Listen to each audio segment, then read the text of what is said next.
I made a mistake. You could see my beautiful face before you were supposed to. Guys, what's going on? You're already completely bananas in the chat. Momentos Magicus come Leodini's in the house. I made a mistake. Hi, OTHMARIUS. Hi, Momentos. Shy Rob is in the house. Phoenix TRiCKS, Rob Lux, Nairo Smith, T-Wit, and Bobby K. Lee. Guys, we are getting started here in a second. So get a deck of cards out. Start doing your thing. Start practicing and make it one last time this year. Quality. Quality. Time on OTHMARIUS Magic. The last chapter in the royal road to card magic lies ahead of us. Platform TRiCKS.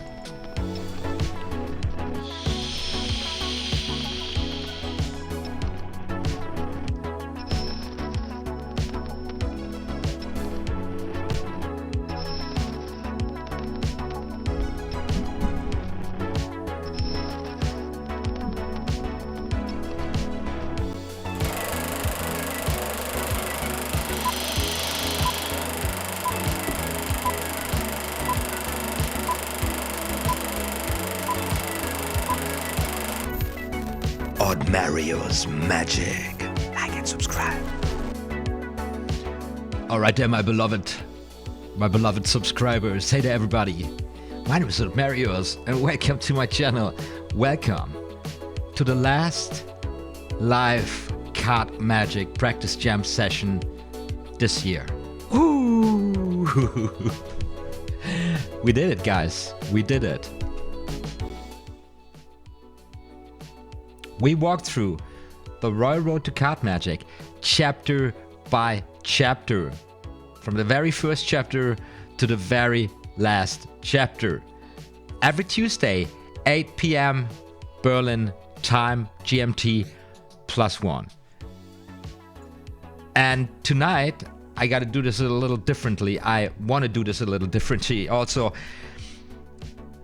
These tricks in this chapter, those are the ones you play a little bigger, you know? This is the stuff you create, you create a more visual impact. You can reach a wider, a larger audience, maybe even up to a higher distance. So this is a specific performance situation where we are getting a little in a distance to our audience, you know, in order to reach more people. So we are moving from a close-up situation, from a group play, a little group with the people standing in front of you, or even a one-of-one situation, you know,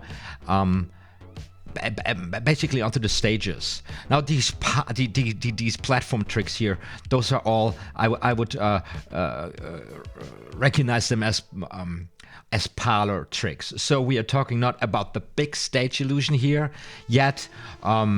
Obviously also card magic and every magic with smaller objects are not suitable so much for the big stage illusions. That's why stage illusion is a realm on its own. But of course, you can do something with cards on the stage, you know, on a wider audience. And this chapter here in the Royal Road to Card Magic, that gets us right there. But I don't want to do it in a manner so that we are going to go very much in detail in every trick. I want to take a close look or analyze or constructively criticize a performance that's just aired on television on a Jimmy Late Night show.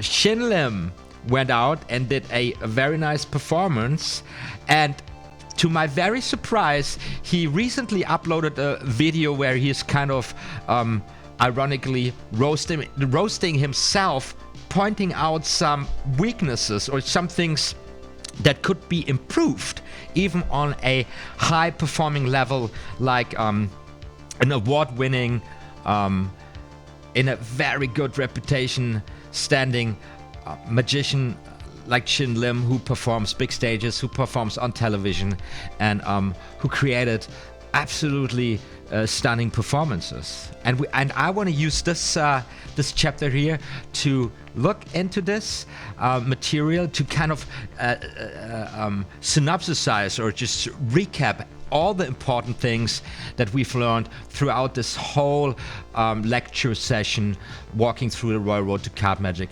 step by step. What do you say, guys? Does this sound reasonable to you? Now, this will take some time, but I try to keep it as, you know, spot on as possible, because also, since it's the last session 2019 with you guys, and it's breaking my heart, but I just can't come up with any more. Christmas season is coming at us. The Christmas market, we are selling artworks of my girlfriend starting Monday coming week, and our workload is already crazy over the top, and we are crashing into one deadline after another. So I just can't do it. But nonetheless, we progressed a lot. We got to know each other, and we will continue doing this next year.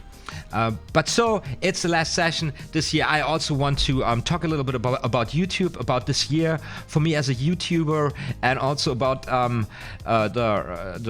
my vision for 2020, respectively my fears for 2020, because you might have heard it. There's something going on here at the end of this year here on YouTube, and you know it's end times. Panic once again. I don't know how many apocalypses we're going to survive here on YouTube, but this one seems to be also really crazy. Before we're getting started, I want to welcome a new Altmaniac. It's Rob, who signed in on Patreon with a pledge. Dude, thank you so much. Welcome to the Altmaniacs. You guys are right now, I don't know, 10 or 11 folks supporting my work, and it's because of you everything went down this year, because I launched my Patreon site this year, at the beginning of this year, and on the welcome page on my Patreon, I also have a video on where I explain myself a little bit, and the feedback and the connection that happened because of me launching this Patreon site. I never expected it to be to become so personal and so motivating for me also. So thank you all so much here. Last time, because I usually do this here at beginning a live stream, all you Altmaniacs, you are rocking awesome, and everybody tuning in, everybody benefiting from this show and the formats I'm coming up here on YouTube. You owe those guys. They made it happen. They made it happen. Okay, let me go into reading some comments, because there was a comment, some comments coming in. So Aidens869 wrote for the backslip force live stream, reading about the backslip this morning, can't quite grasp what the book is saying, maybe need more coffee. We'll listen to this while working, and maybe I'll get it from watching you. I hope so. I hope you did get it from watching this, and you know, it's just like it is. Sometimes you don't get it from reading, or it seems to be very difficult, and just, you know, seeing somebody else wrapping his head around it, or working it with the hands, makes it, you know, gives you the necessary input to get it going in your hands as well. And then Jake Stone Müller wrote underneath the Hindu shuffle, greatest video ever, and that's my kind of comment. It is probably not the greatest video ever, but it is the greatest and craziest tutorial on the Hindu shuffle on YouTube. I take that that trophy for sure. If you haven't watched it, give it a try. It's pretty crazy. It's one of my earlier videos. And then Bobby K. Lee, a guy who is here also with us, I believe, in this live session, just kind of discovered this channel, my channel, and then just been watching my stuff and commenting on a lot of videos. Thank you so much for the feedback, for giving me that boost. Really enjoy it. Here on the video on another live stream, he wrote, "Thank you so much, OTHMARIUS. I needed to hear this so much. I fell into this trap. I need to make up my mind and get serious, to go out and perform, and not just a trick or two, but to take it seriously and to do a set of thoroughly known set. Guys and girls, this is what we have to hear if we want to go out and really do this. It's easy to get lazy or get kind of scared or hesitate your first time or second and third time in front of people. This is great that OTHMARIUS, our coach, teacher, and mentor, is here to kick our ass out there and to do it. Come on, guys, let's show them what we can do. The results will be amazing." Now, I like this. I must agree. If you go out there with a little, defined set, with a little routine of tricks that you got at your hands, and they don't need to be the latest and the most visual, just some simple but decent card tricks. You routine them and you go out there and you perform them for strangers. The results will be amazing, and this will change the course of your studies. This will change your relationship to the art form immensely.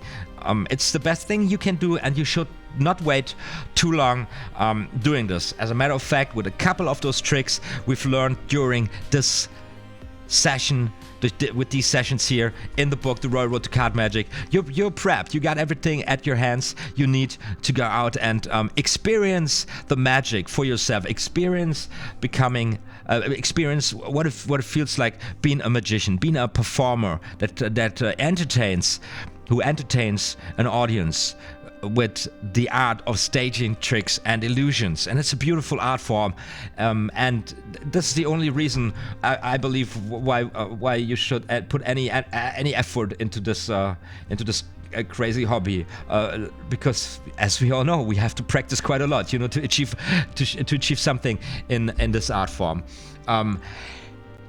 I feel really humbled, calling me a mentor or a teacher. Of course, kind of what I'm doing here is teaching, but I've started doing this actually to document my own learning process, because I realized that there is kind of a shift in the learning curve, and as soon as you really got the knack out of things, you might progress pretty rapidly, and at a certain point you will forget what made the thing that difficult in the first place. And I decided just kind of to document right at the stage where I figured something out, what it was, what made it difficult. I just, before I forget it, for myself. And then also, since the technology is available, I was thinking, like, why not sharing this, why not maybe this helps folks out? And obviously it does. So in that sense,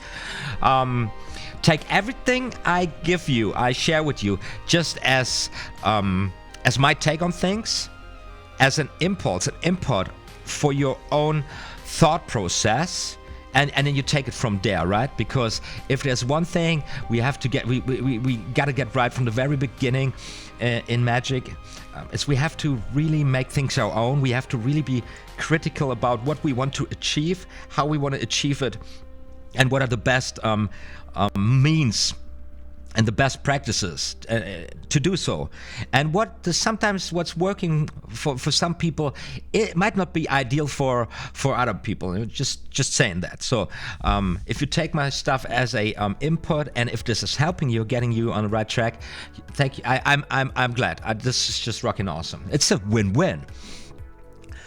So let's see what is going on in the comments with you guys. I am doing this again. So, Spike Medley is also in the house, saying, "Hi guys, hello OTHMARIUS." Say Spike.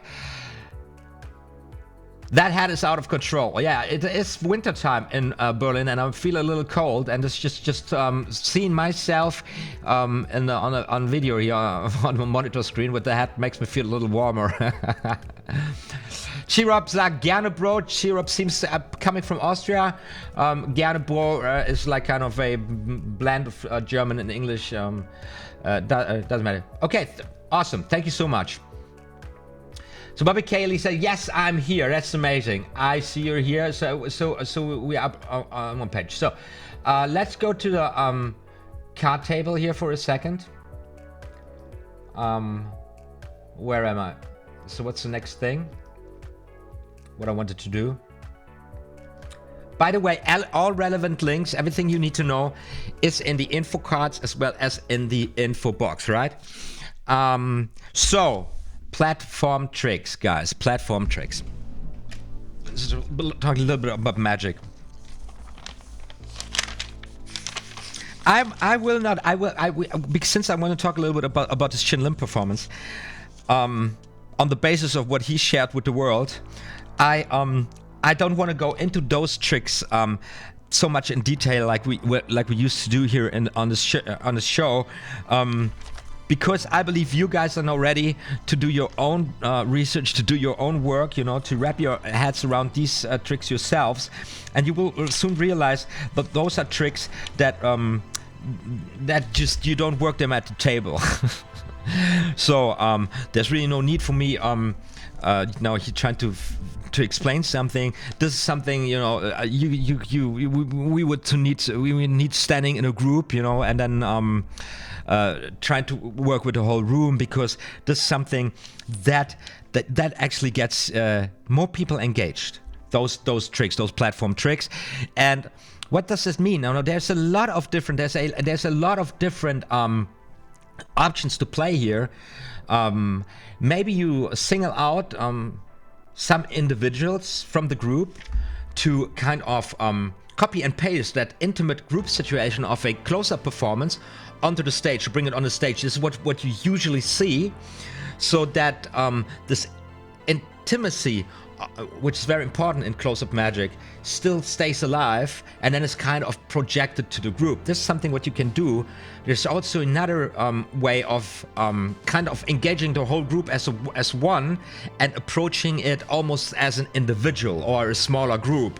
So that necessarily would mean that you would step back from the individuals themselves, and then just addressing the group, which immediately brings you into a stage situation, and you are in this situation anyways, even if you perform close-up. So when you're close-up, you also of course usually perform for a group of people, but you are so much closer to them, right? And now this shift, just this distance, this physical distance from the people, creates a shift in the way what's going down, in the way you are operating, in the way you are maneuvering the attention of your audience, in the way how you present your trick, your magic, right? Because just one tiny example, when you perform a close-up set at a bar, for example, and then you have a close-up mat, like I have mine here on my table, and then there's a bar situation there, so there might be a barrier even between you and your audience, and then you have a couple of people sitting at the bar, and then there are some people standing behind you, and depending on where you are, maybe there's some guy in your right working or whatever.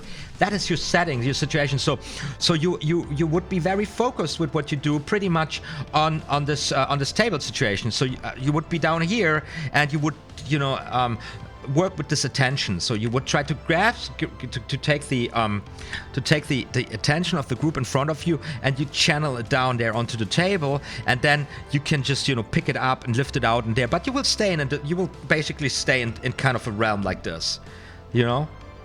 Now, and the attention, however, of your audience is so close. It's, you know, how do you say? It's intertwined, interconnected with the physical room, because you can high-five the people all the time.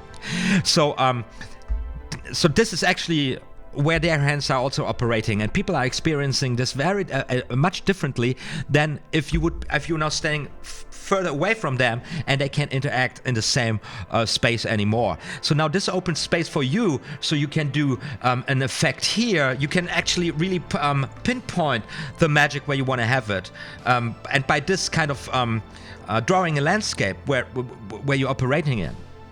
I'm just giving you a very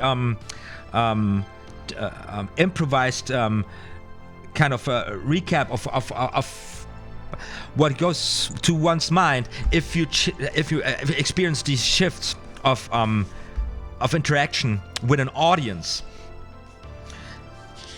And of course, they are trick designs, they are tricks that work better, so much better, or that are specifically designed for this kind of working on a larger scale, in a wider dimension, so to say. And then obviously, we have here the enlarging and diminishing cards, which is here on page 276. It's perhaps the prettiest effect of pure skill that is possible with cards.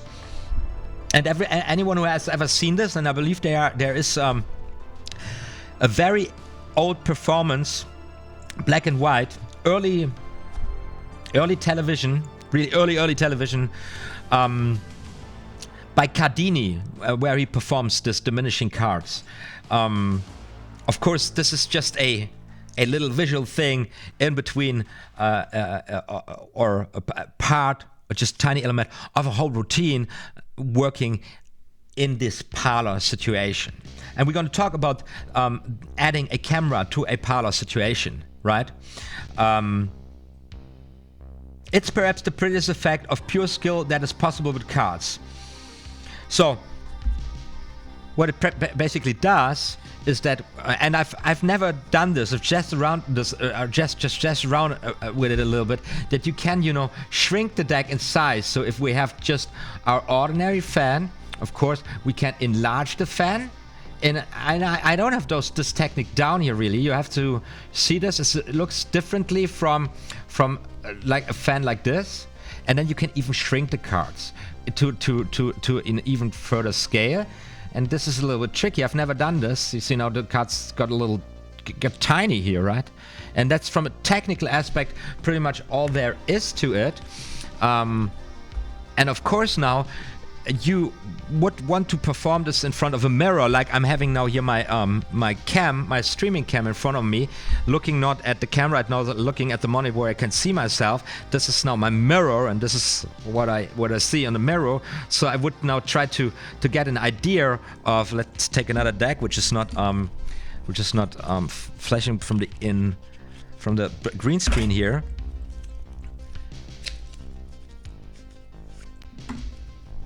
Right, so classic fan, and then you try to make this bigger. Does this work? From this distance, like this. Let's make it bigger, like this, and then let's make it tiny. Yeah, that's kind of works. That's nice. Now they are recommending who got in ROyAL recommending doing this only with 30 cards or with half of a deck, which supposedly makes it easier to create the effect of making the fan look much bigger,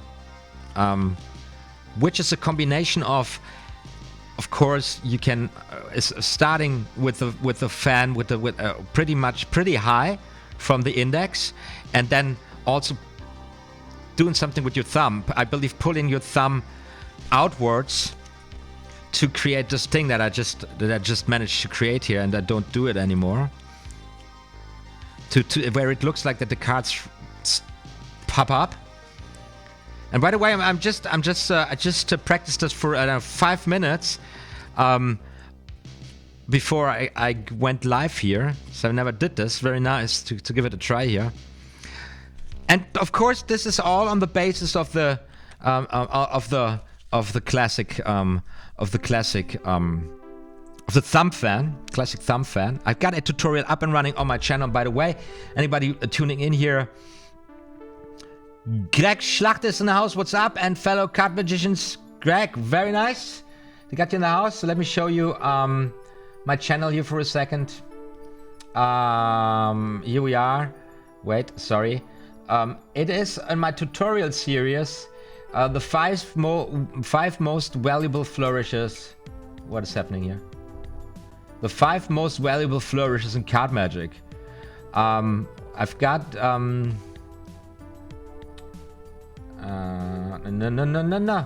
So I got the ruffle here, the thumb riffle, the dribble, the thumb fan, the spring, and how to close a fan, a classic fan, one-handed. It's an older video, but it still does the job. And of course, you're free to just browse it, to browse my channel, and to use this tutorial in order to master this technique in case you can't do it yet. It is a combination, the key here is a combination between the pressure between thumb and middle finger, right? Which is the pivot point of the fan, of the rotation, and then it is a balance act between the pressure you bring onto the cards with your index finger or with your thumb from the side, right? And then you just fan them out like this. And of course, if you do it, if you do this in this position here, you can display the cards in front of your audience, or you can do it when you I'm doing this with the left hand. When you're doing it with the right hand, and you work in a table situation, you can create this beautiful backhand fan, which laymen really enjoy, by the way, right? And the most powerful use for the fan here is to show a fairly mixed deck of cards, but as you can see here, you can't. I'm not displaying here top portion of the cards as well as the bottom portion of the cards, so I can have a fully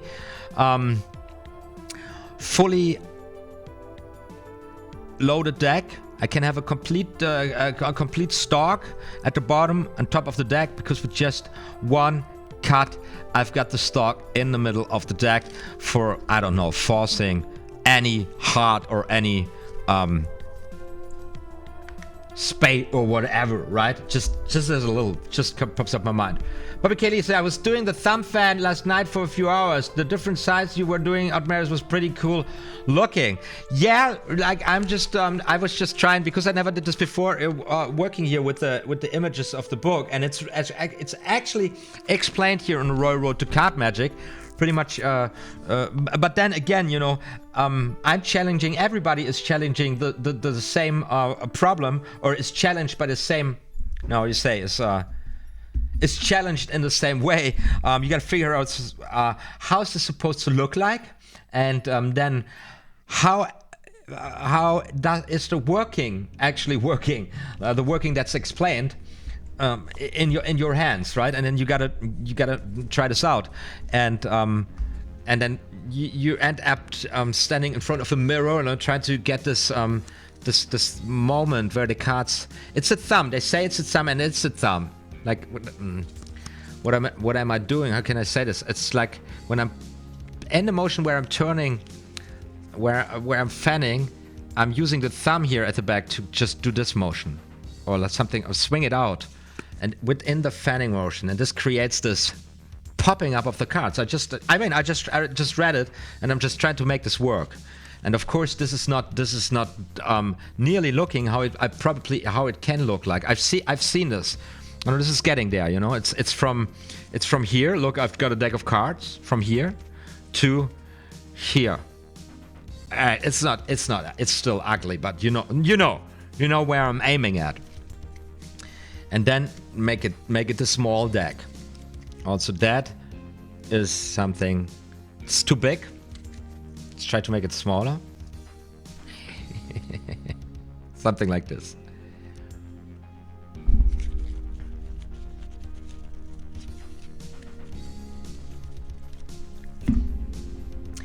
I believe this is something you can use also in a close-up situation. So I believe this is here something in between, but it's something that, you know, guides us into the direction of not being creating illusions anymore. I don't know how to say this in English. I need to look this word up. So Sichtfeld. Field of view, of course. Visual field. In an equivalent visual field, or field of view that you share with your audience. Of course, mirrored, because you're standing in front of them, but you know what I mean. compared to them looking at you within a stage or within a certain field of view.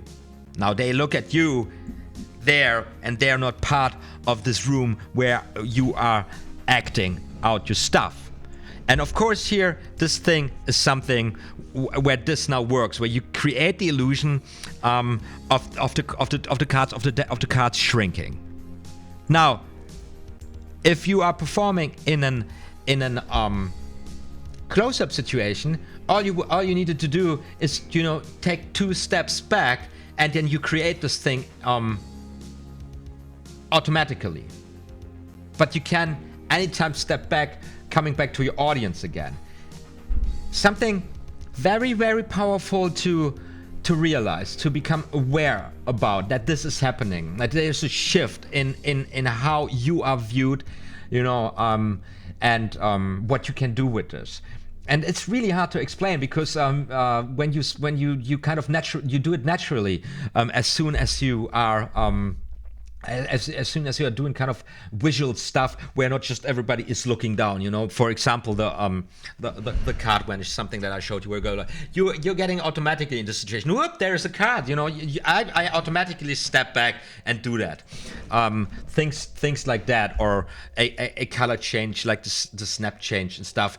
And these things are very nice, and your audience really will enjoy and be thankful if you put something into your routines that might just, you know, at the beginning deal down some cards, or that just, you know, stay very subtle and not, you know, play too big, right? So I just decided to pick out this example or this trick here to just try to really point out what is the important shift that is happening here now in the Royal Road to Card Magic. And then the next trick here, and I want to do this, I want to look at this later in the live stream here. That is the 3 cards across, and that is the trick pretty much in its core construction that David Blaine would perform, I believe, on Jimmy Fallon's Tonight Show. I talked about this in the other live stream. So this is 3 cards that are traveling magically into a pack of cards which is sold to the chest of the spectator. And then Dave Blaine adds 7 cards to it and teleports 7 cards onto the... So it's from 10 cards to 13 cards to 20 cards. And what I believe David Blaine is doing, and what is killing it so much, what it's crushing, that David Blaine would do the force that he would load the cards before he forces the number to the audience. And this is something very typical. This is something why I really enjoy the workings of David Blaine, because the guy is a bold motherfucker. He is really bold in what he's doing, and I appreciate that. And he's performing very boldly on a very high level. You know, he's taking risks, and I appreciate that, because that's what you got to do to really get this outstanding reputation. Because it might have not worked, and then he had 7 cards loaded, you know, instead of, you know, just have them choose and then load the cards. Again, there's different ways of doing this. The performance is out there. If you go there, Jimmy Fallon, David Blaine, you will find it very much on the top.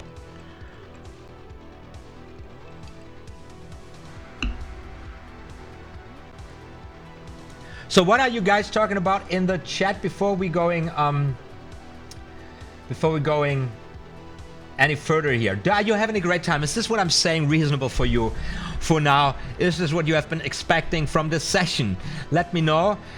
You know, with your comments, you can always take a little bit of influence on what is going down here on the channel.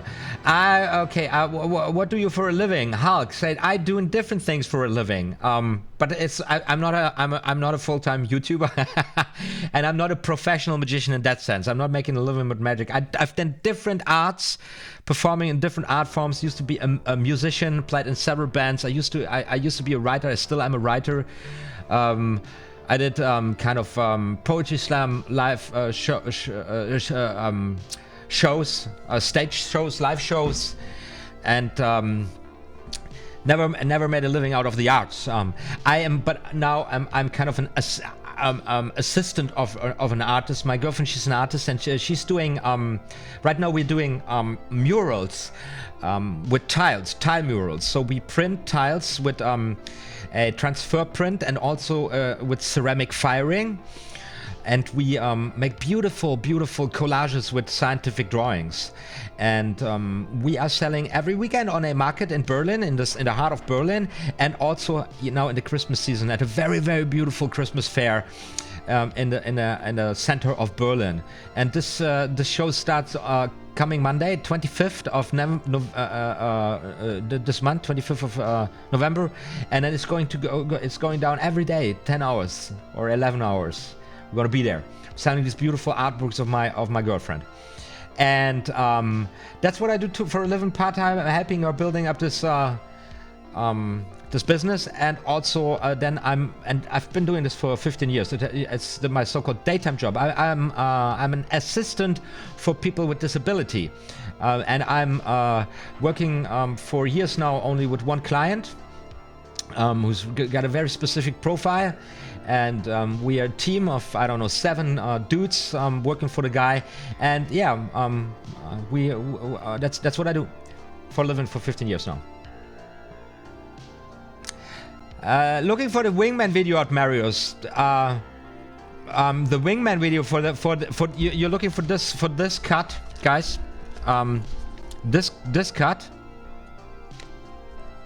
You're talking about this one. Is it what you're talking about? Let me know. And then our dynamic clear spad says, thank you for this live stream. It's very inspiring. Amazing. That's amazing.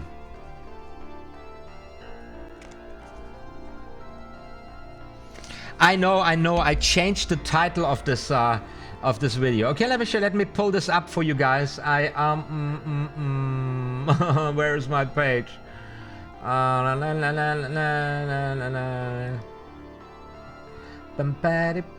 It's one of my older videos, guys. By the way, I'm browsing here with the amazing web browser Brave, the Brave browser. It's Chromium based, but it comes in with it's not a Chrome. It's like a Chrome experience, but imagine you're browsing Tor. You can actually use Tor with this one, but you have a Chrome experience. This comes with an inbuilt ad blocker, with an inbuilt firewall, and with a crypto wallet. This baby here, where you can. Why don't I have BAT here on my wallet? This is crazy. I should have BAT on my wallet. What? What's happening? Yeah. So you can see I got 75.5 BAT, basic attention token, equals 14 US dollars and 5 cents. And right now I've got the royalty-free planet, and I've got the Theo Joe. Those are both YouTubers. And depending on the time I spend this month, I will contribute 10 basic attention token to these content creators. Probably they're going to be more at the end of the month, whoever is all verified, and this money is automatically transferred to these guys. So this is a very great way using supporting your favorite content creators. And then this is a high privacy standard browser. I believe it has the highest privacy standards as a web browser you can get there.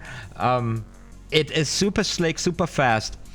and it doesn't cost a dime, and you don't have to use this crypto wallet if you don't want to. But it's a beautiful system, and check it out. You will find links in the info box, a link where the project is explained a little bit in detail, and you find a download link, an affiliated link, and if you test this browser for 30 days, and you will not regret it, you will really enjoy this browser. I will get $5 or euros, I don't know, in basic attention token, which I immediately throw into the system here, and I'm supporting my favorite content creators by simply watching them on YouTube, you know, no ads, and money goes directly without any middleman to the content creators. Fuck YouTube. Oh man, there's a YouTube rant coming ahead, because yeah, it's going to come later, but I wanted to pull out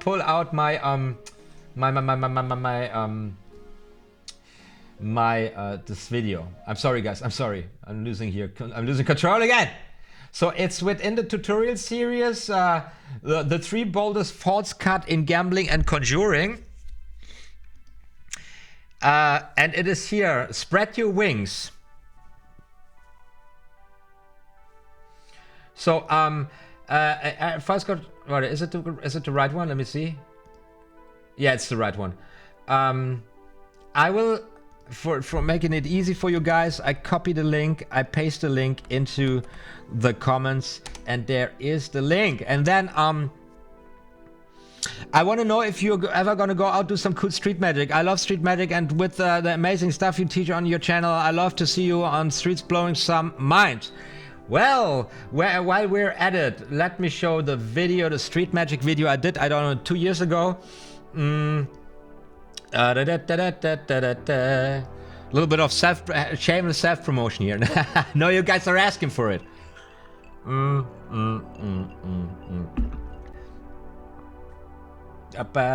There's by the way, I did this with a, now this is my video page here. So where is this street magic? My thumbnails are so chaotic, it's absolutely insane. But it must be here. Where is this? Come on.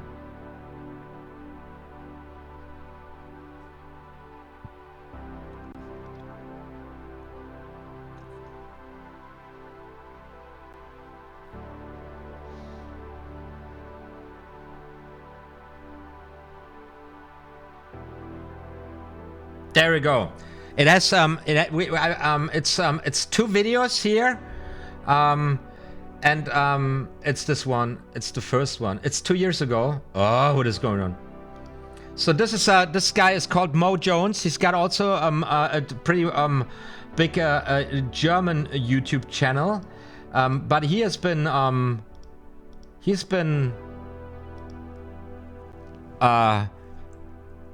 hasn't been uploading for quite a while, and I don't know, I didn't get him on the phone. Now it called me back. I don't know what's going on with the guy. I hope he's well. So I'm going to also share the link in the comments.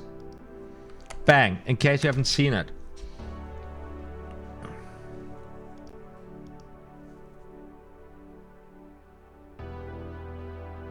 Okay, and Chi-Rub says, no, I'm not from Austria, from Munich. Oh, from Munich. Na dann, Prösterchen.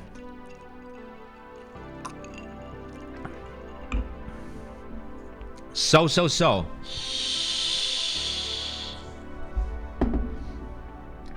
So a dynamic clear space.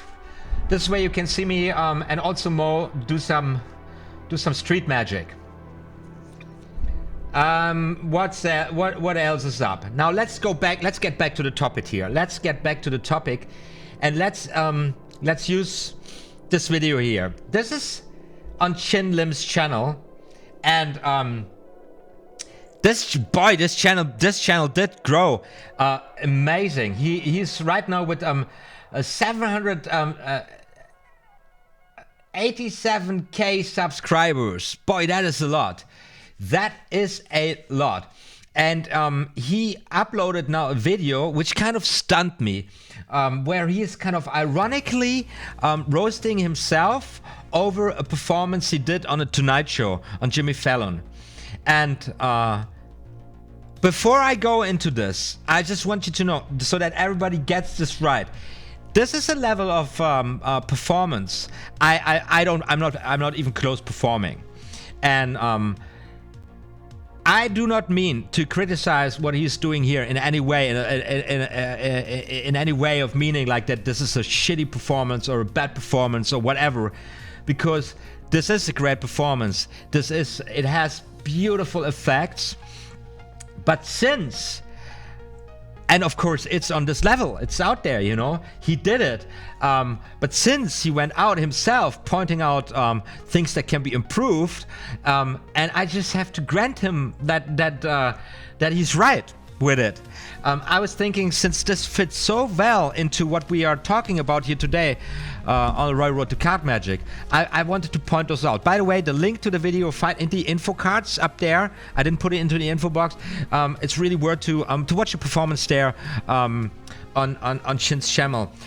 He's making fun of himself, and he because he kind of is disconnected with the audience. And he kind of points this out in this video. You see him here in the little box at one point, looking at his own performance. He takes out, ironically, you know, a smartphone and starts browsing with the smartphone, just to point out that that there is a connection missing. And for me, this is so interesting because this is an performance that is very modern in the sense of that it really highlights extremely visual moments. And let me put it like this. This is something great. But no matter how visual, how stunning the effect is, if you lack in connecting with your audience, if you miss the engagement of your audience, your effect, your magic will suffer drastically. And I decided I'm not going to play this here. Watch this on Shin's channel. I just decided this frame here because you can almost see it here in this frame. Look at the distance between the magician and the audience member, and this is a situation where it's set like being a close-up situation for a parlor situation, and the camera right now captures the reference point of somebody in the audience on the parlor stage. Right, this is a classical set. Now, of course, the camera will jump cut into even close-up perspective, which is a really different talk. You could really analyze the whole thing on behalf of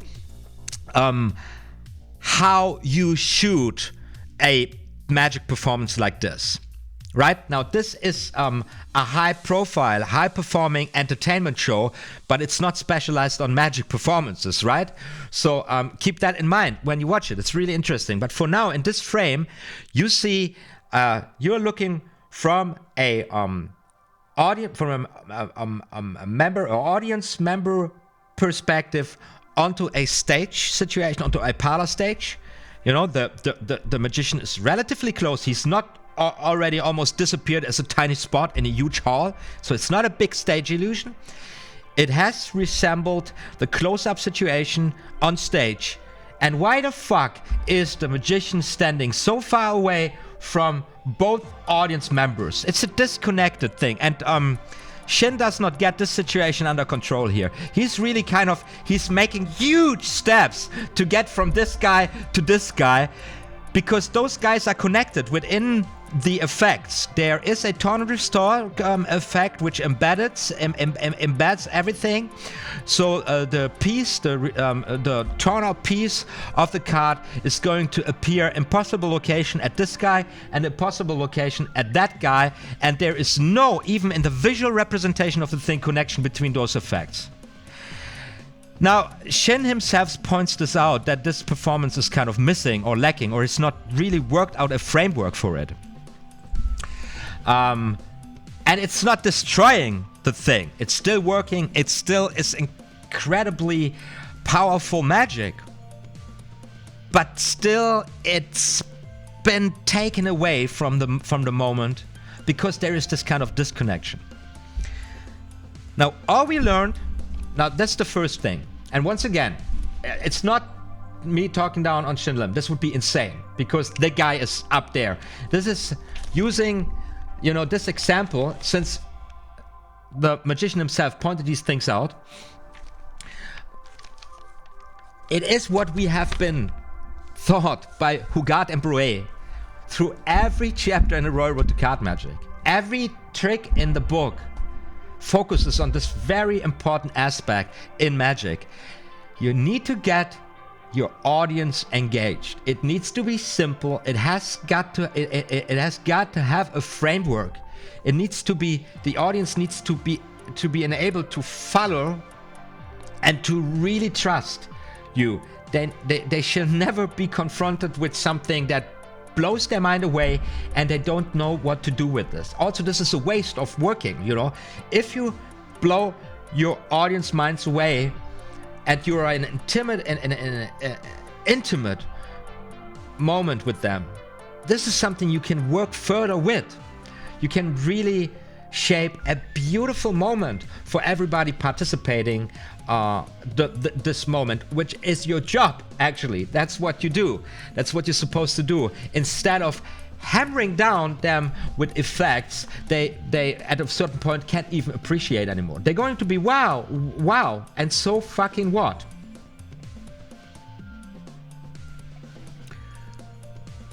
So this is this is the whole situation. Let's get. I just see if when I run through this here with the screen now. Here's Jimmy. So you have you see these camera jumps here. I don't want to analyze this too much. Again, you have this moment where there is this distance. You see the magician. He has to deal with this difference. With this distance, I'm sorry, and this even goes to, you know, separating also the frame. Maybe it's a question of how do we shoot this. I don't know. I'm just looking at it under this aspect of we are here in a close-up situation, which we try to make work for a broader audience. So this theme goes through there. One thing now here is the part where the card gets ripped off. Now, one thing that it's very good to explain with this performance when you watch it later on. It's like the magic is happening on this guy. The magic is happening on this guy. And the magic is happening on the table. Very visually. So, just what I said at the very beginning with the platform situation. As you as a performer are enabled to place the magic in the room. And this is something very powerful if you think about it. If you start, you know, implementing or using the room, or or you're placing the magic somewhere in the room, it makes such a difference, and it can create such a beautiful choreography if there is a framework and if the whole thing is not too stretched, too far away, so that it kind of feels like falling apart at certain points. Or that the magician has to work his ass off to keep the connection with the audience member, and for example, here in a situation like this guy is picking the card out of the deck at one point, which is a very intimate moment, and it almost happens over this distance, and it also leads in the performance situation to misunderstandings, which is very common. If you ever perform magic and you are in any kind under stress and you are not completely familiar with the routine, you might, you know, be too fast or not focused enough, giving clear directions. People misunderstanding you, and then you get into the session. What do you mean? The other time I experienced this with this beautiful trick that we learned here, where the spectator takes the cards, shuffles the cards, the magician turns around, and then the spectator is asked to pick up a bunch of cards and then count them, and then you know, the cards don't matter anymore for the moment. So we have a number here, and this number, now the spectator has to memorize the cards. So you're going to deal down the cards. If you follow this stream, you will remember. And at the number, the spectator memorizes the card. Now, I've explained it exactly as shitty as I did it in one of the performances. Now, I literally had 5 people looking at me like, what the fuck do you want from us? We don't understand what you were... Do you want us to memorize 5 cards, or the card that's in the 5th position, or 5 cards after the 5th from the 5th, or what? We did not get you. And now you're in a situation where you already lost. You go like, no. Now, how do you play? How are you explaining something that should be easy, right? This happens. So clear instructions, or I once, just to give you an example for this one, simple, the poker player's picnic, where I had the spectator cut the cards, you know, like 4 piles, you need 4 piles. And I said, cut them in, I don't know, what I actually said, but I ended up with a drunk guy who went like, taking the 4 aces. Oh no, you said I should, you know, make them even, and started doing something like this. Right, I believe I just said, you know, cut 4 similar even cut the deck into 4 even piles.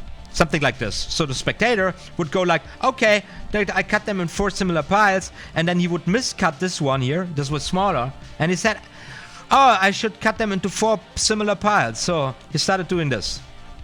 So the spectator did not do anything wrong. He would do exactly what I asked of him, and by that blowing the trick. So it's really important to give clear instructions. It's really important not to get, in the moment where you interact with your audience, to have the situation get out of control, because you get into a misunderstanding. Really bad situation, you know.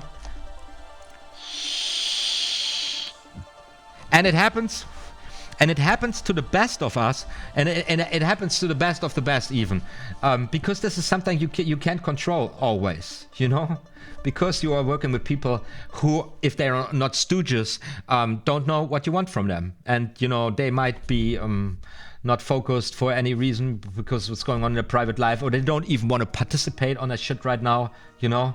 Who knows what it is? It happens because it's real interaction with people. Anyways, so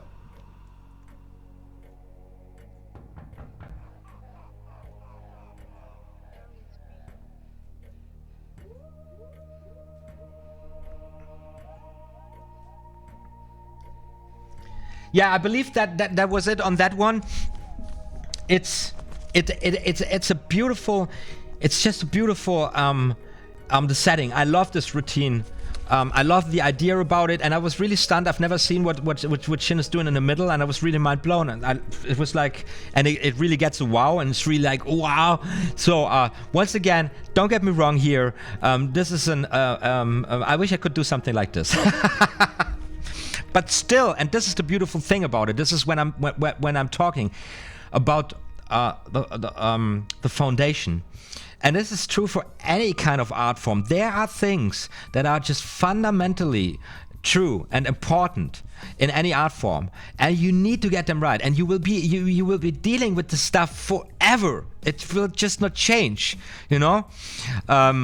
And that's why it is so really important to get some things right from scratch. Otherwise, you have to maybe spend a lot of time, you know, readjusting, which might be even more exhausting than just, you know, taking the extra time and bringing in the extra effort to get it right from scratch, you know. So what's your input here? You guys go.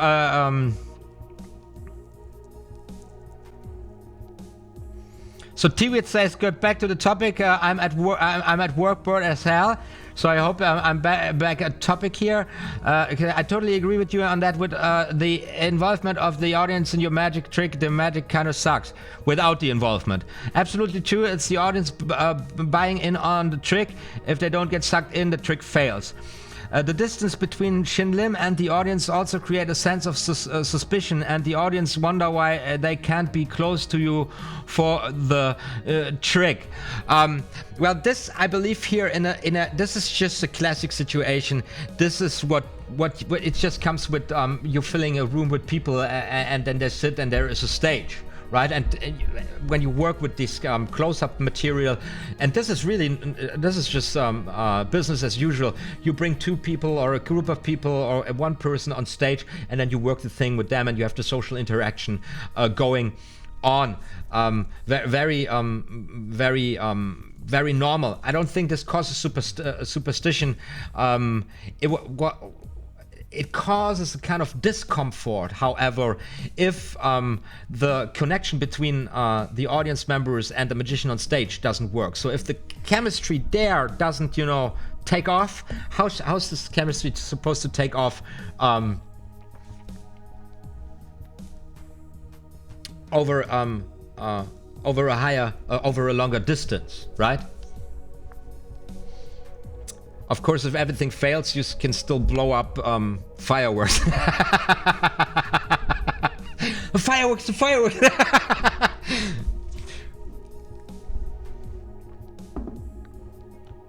Oh, Paul Weatherby is in the house. That's fucking amazing. Paul, man, how are you doing? My great idol, the great Paul Weatherby. Awesome. You rock, man. You do rock, and your magic is strong. Guys, for everybody who does not know, Paul Weatherby, America's most bizarre magician, a long working professional. He's got a completely underrated YouTube show called The Weatherby's Wednesday. It's 140, I believe, performances of really down to earth magic, parlor, and close-up magic, and you will enjoy any show if you dig into Paul's special humor. Awesome, Paul. So I'm talking here, I'm here, in case you're still watching, I'm here, what I did this year, I did a walk through the Royal Road to Card Magic, also in my own interest, and every Tuesday I did a live session on every chapter, walking through the book, practicing the stuff, and you know, just jazzing around with my thoughts, connecting with my audience, and it was a great year. It was a highly productive year, I believe, for everybody who tuned in. At least for me, it was. Dynamically, as say, how do you deal with hecklers? I feel like some people will intentionally mess up your trick, even when you're really clear on the instruction given to them. How do you deal with a situation like this? That is a whole topic on its own. It is very difficult. You just there. It is a whole topic on its own. Just don't let them, how you say, intimidate you at first.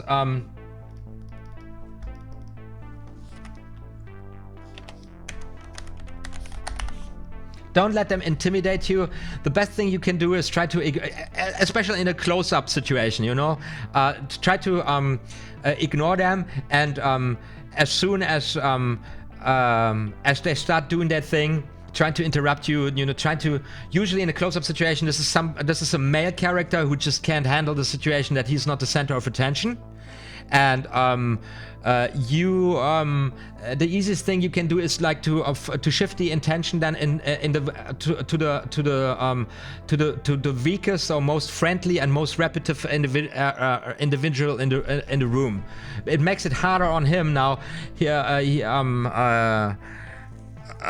To try to grab the attention, because now he's not only offending you as the magician, as the performer, now he's also attacking somebody who's weak, and at that point usually people in the group will start helping you out a little bit. So if there is some is there a shy guy or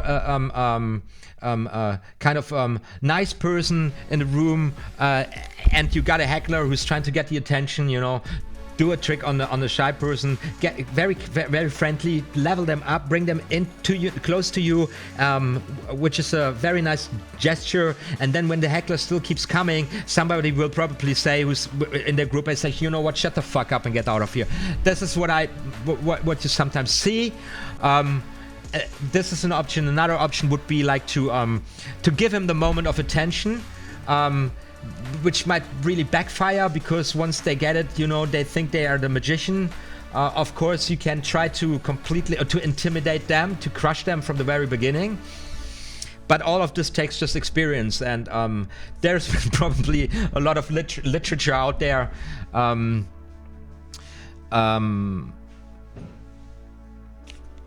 Also, what helps is like there's usually sometimes when you have somebody in the group who's like really thankful audience member who's like completely blown away by the whole thing. Somebody's doing card tricks with magic, and there's this person goes like, yeah, I'm in this, and this euphoria, this excitement of this person. If you put a little oil in it and you go to this person, and the person is now like, wow, this also will change the situation in a manner that it's much harder for a heckler to really get at you. I don't know. I need to look it up. Is there a book out there on the specific situation being confronted with hecklers as a close-up magician? I would be really interested in that. Because from stand-up comedians, what I know is, do not give heckler any second. Try to hurt them as hard as possible. Make everybody laugh so hard at their weakest spot, so that they really will regret that they just opened their fucking mouth. And then hope that everybody gets the message. And there's heckling and heckling, you know. By the way, there's a thought. I was thinking that there are these stand-up comedians out there. They make quite, they gain quite some attention on YouTube with these how they deal with hecklers, and they make even series out there, whole series. So they're uploading one video after another how they dealt with hecklers. And I was thinking, is this the right thing to do? Maybe isn't this on the long run and motivating people to heckle stand-up comedians? I don't know, just a thought, you know.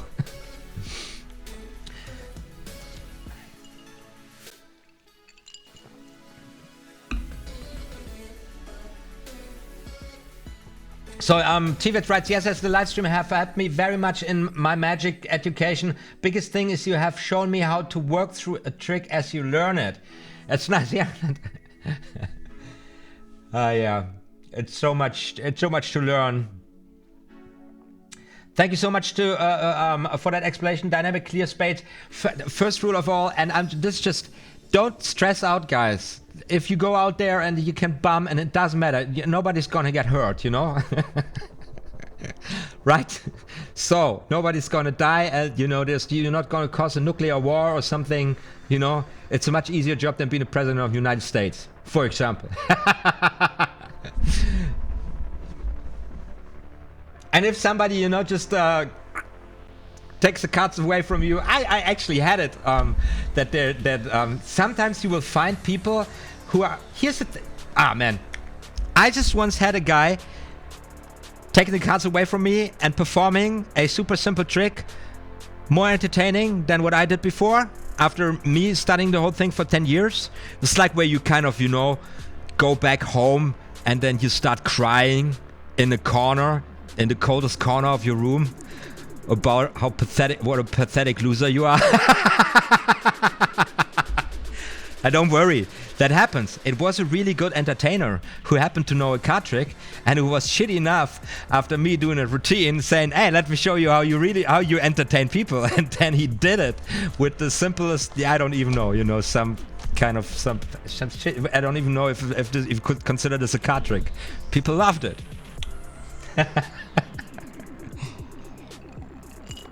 And I was like, but look at my color change. I can do 10 different color changes. Everybody, go away, you're boring.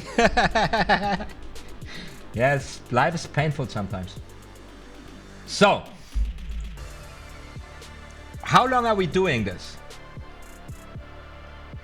We are doing this now for 53 minutes. That's a fair amount of time. I have to take this off because it's getting hot here.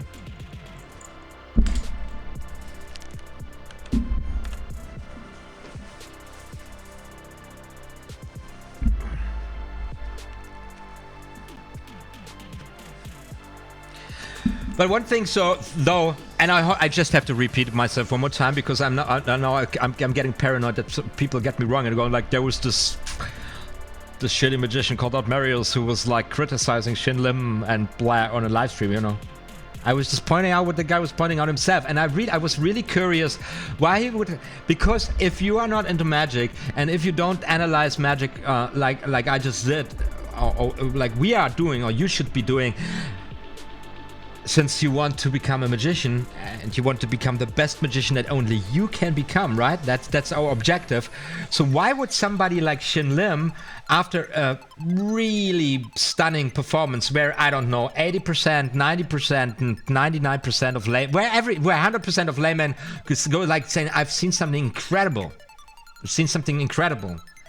You know, that was why would he upload a video where he kind of, you know, points out the flaws in a kind of an ironic way? I didn't understand it really. Is it because the pressure is so high these days that you, even if you are performing on the highest level, you kind of get analyzed by everybody almost in real time, and Shin was thinking, yeah, that might have not been my best performance ever, so I gonna point this out in a way and getting some ad revenue from it before somebody else does. So what was the thought process? I'm really curious, you know.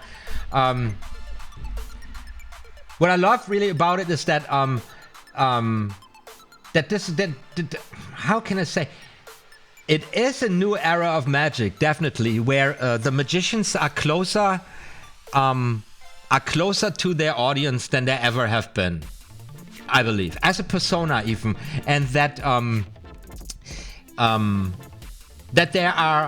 their work is more valued, and these are positive, actually positive things, are more valued as an art form than they ever were. I believe today there are more people who are aware about magic being an art form, as you know, as maybe 20 years ago, probably. I wonder.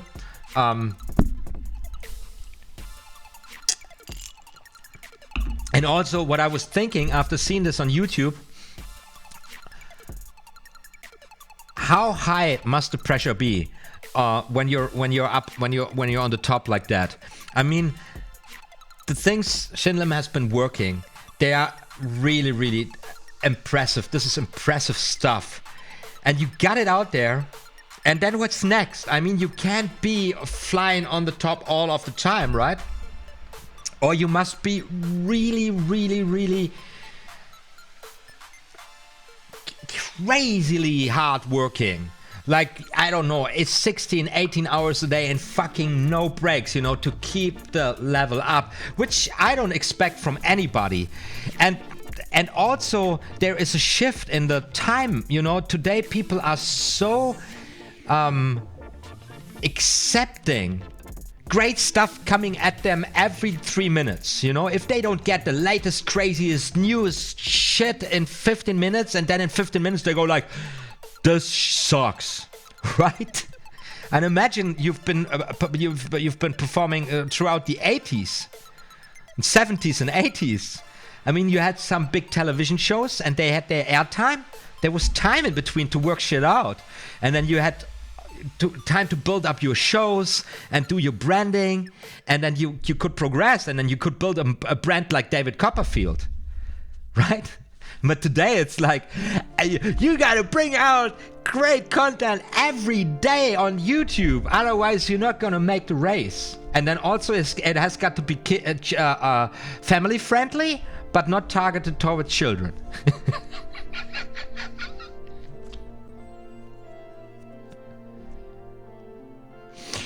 Paul Weatherby now writes, it would be interesting to know if Shin had any control of the situation, or if the show's director told participants to stand on certain marks for filming. Yes, this is really true. This is really true. I wanted to know too, and I believe that this is really an issue.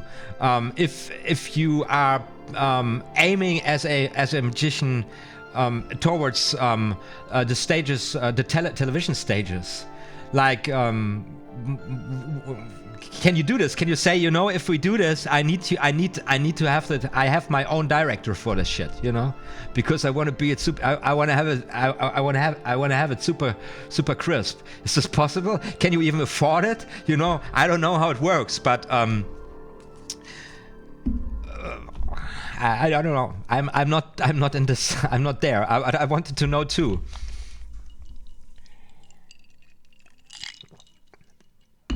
Also, you know, the scale of production might also be an issue, because as I was just thinking out loud, there is a time pressure today which is much tougher, I believe, than 10 years ago. You know, to come up with great shit.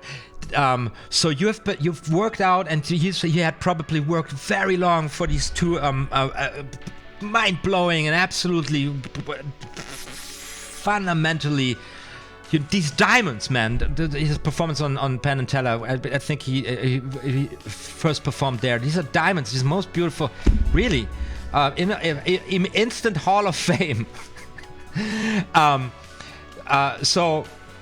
So how much time do you need to come with something up with something else, and then you get a gig for a high telly show, you know, and there might be other contracts connected with that. So you basically have every reason to say, I do this, even if you know I want to have it. I will not have it down as I wanted it, or as I could have it down, right? I don't know. It's really interesting. Paul, I never asked these questions to myself, because I said all I want to do is just, you know, work it in real life, in real time at the bars, you know. That's all I ever wanted. and this is what I knew. This is all I ever would be able to achieve on the level that I decided to be performing. Since I've did so many different things, and I said I just want to do it, this one I want to do it very defined and absolutely right, because I did perform a lot of crap in my life. Just pretty much like this live stream, no, I just like, let's do it, let's roll, fucking let's do it, let's just do it, I don't give a shit. Nobody's paying anyway.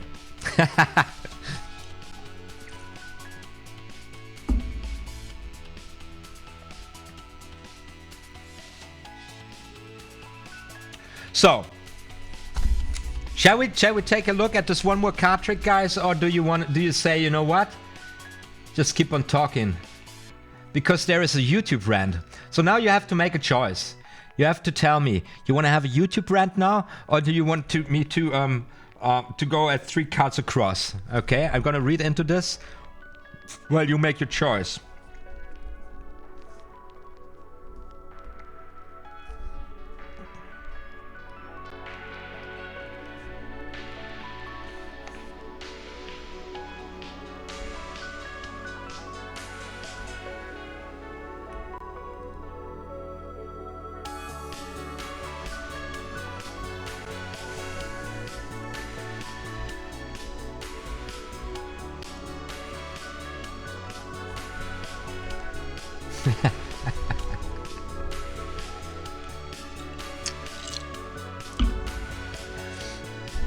So the 3 cards across is one of the oldest plots in Magic, and like all the old tricks which have survived the passage of time, it's a truly great classic. And once again, this is why I adore David Blaine so much. He would just go out and do this 3 phase routine with 3 classics. You know, this 5 card. I don't. It's a. I believe it's an expert card technique. It's a Divernon thing, the first one, and what is the one in the middle? I almost forgot. And at the end, the 3 classical things, classic tricks. Just walks out there and performs it as if no one has ever done it before, you know. And that's the David Blaine, like spitting out a frog and swallowing it again, and then walking away. And everybody's like, "What the fuck did just happen?" So we have rant, and card tricks, please. So I think we go to the card trick, and then whoever gets it he can gets the rent afterwards. Okay, I appreciate it. So, the plot is simple. A spectator counts up a number of cards and puts them into his pocket or holds them in his hands. A second spectator chooses a card, the value of which is used to indicate how many cards shall be caused to fly invisibly to the cards held by the first assistant. The magician takes the pack, snaps it sharply, and when the spectator again counts his cards, he finds that the required number of cards have been added to those he holds. Boom. So, it's called 3 cards across, and from what you know now, you should be pretty easily knowing what's going on. So we have a number of cards. It can be random, or depending how you set it up, it can be a definite number of cards. You have a spectator take a pack of cards, 10 cards or whatever. You have you force a 3 of hearts or 3 of diamonds, any 3. You force a 3, and then 3 cards fly invisibly to the package that the spectator holds somewhere safe, near his heart or under sitting on it or whatever. And obviously you had placed 3 cards or smuggled in 3 cards, 3 indifferent cards onto the pile just before the spectator took them on them, right? How else do you want to do it?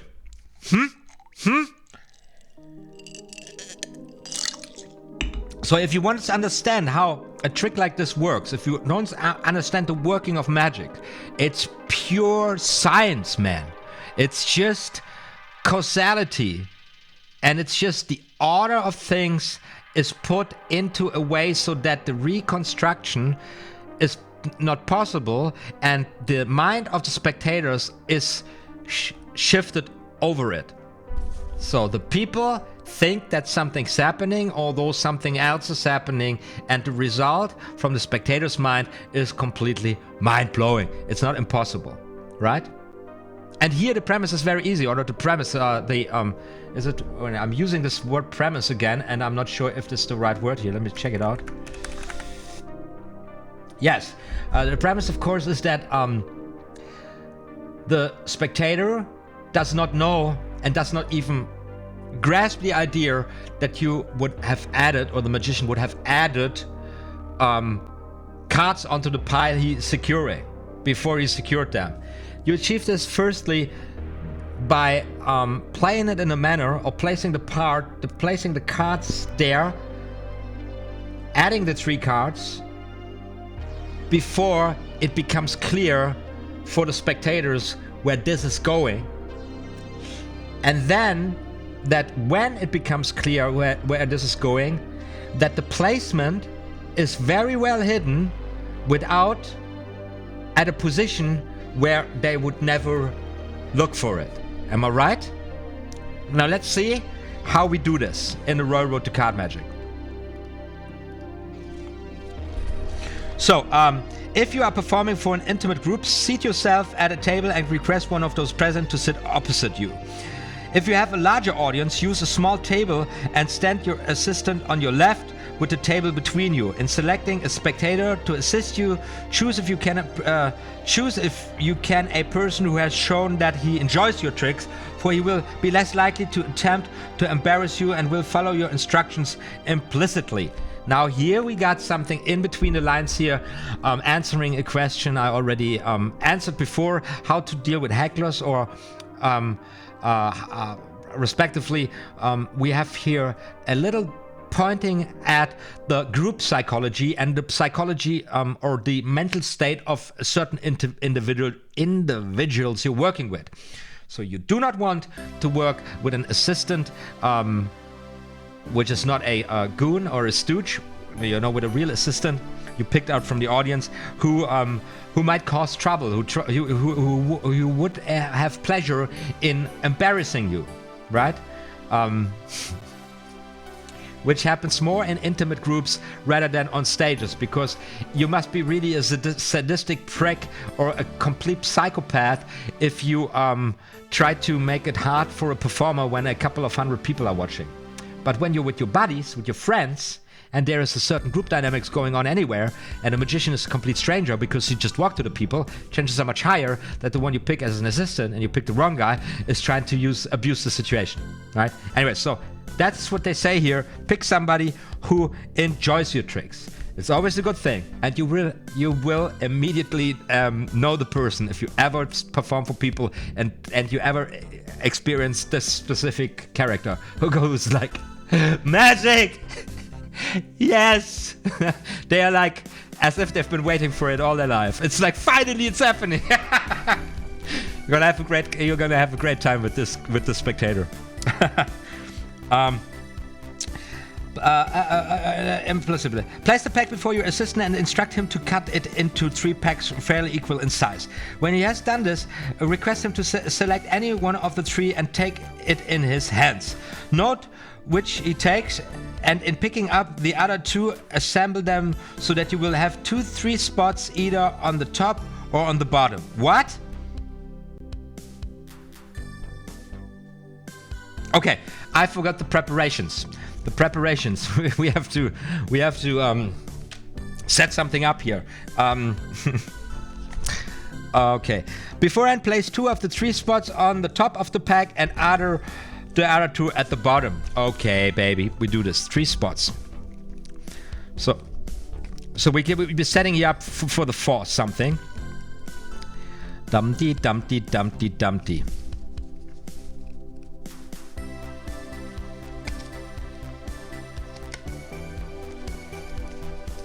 I believe in the performance.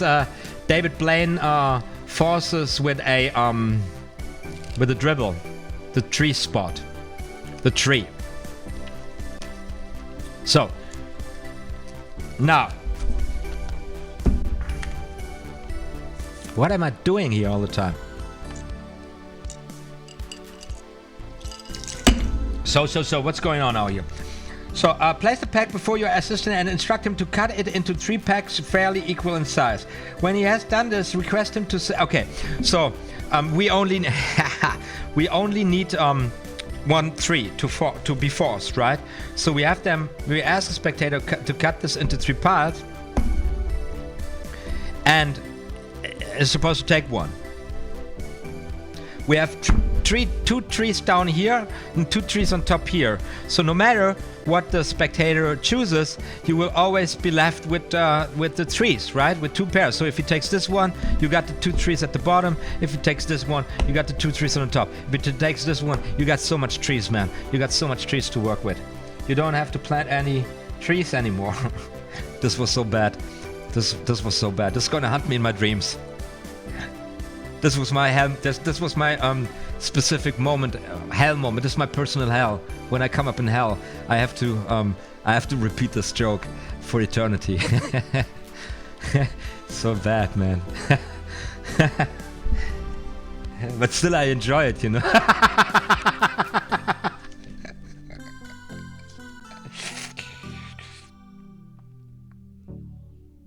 So, if you have 2 tree spots at the top of the pack, well and good. If not, shuffle one of those at the bottom to the top, approach another spectator and force the 3 spot on him, preferably using the classic force. Have him place the forced card into his pocket without looking at it. So, what?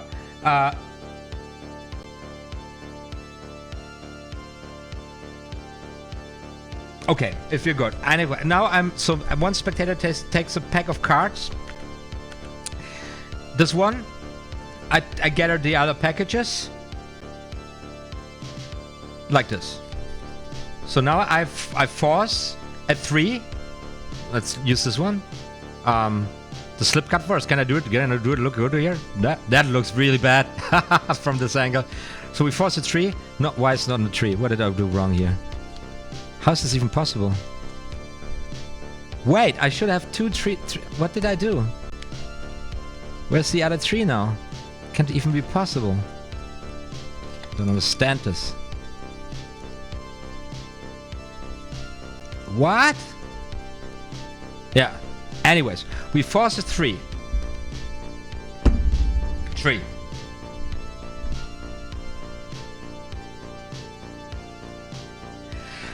And the railroad to guard magic said preferably use the classic force.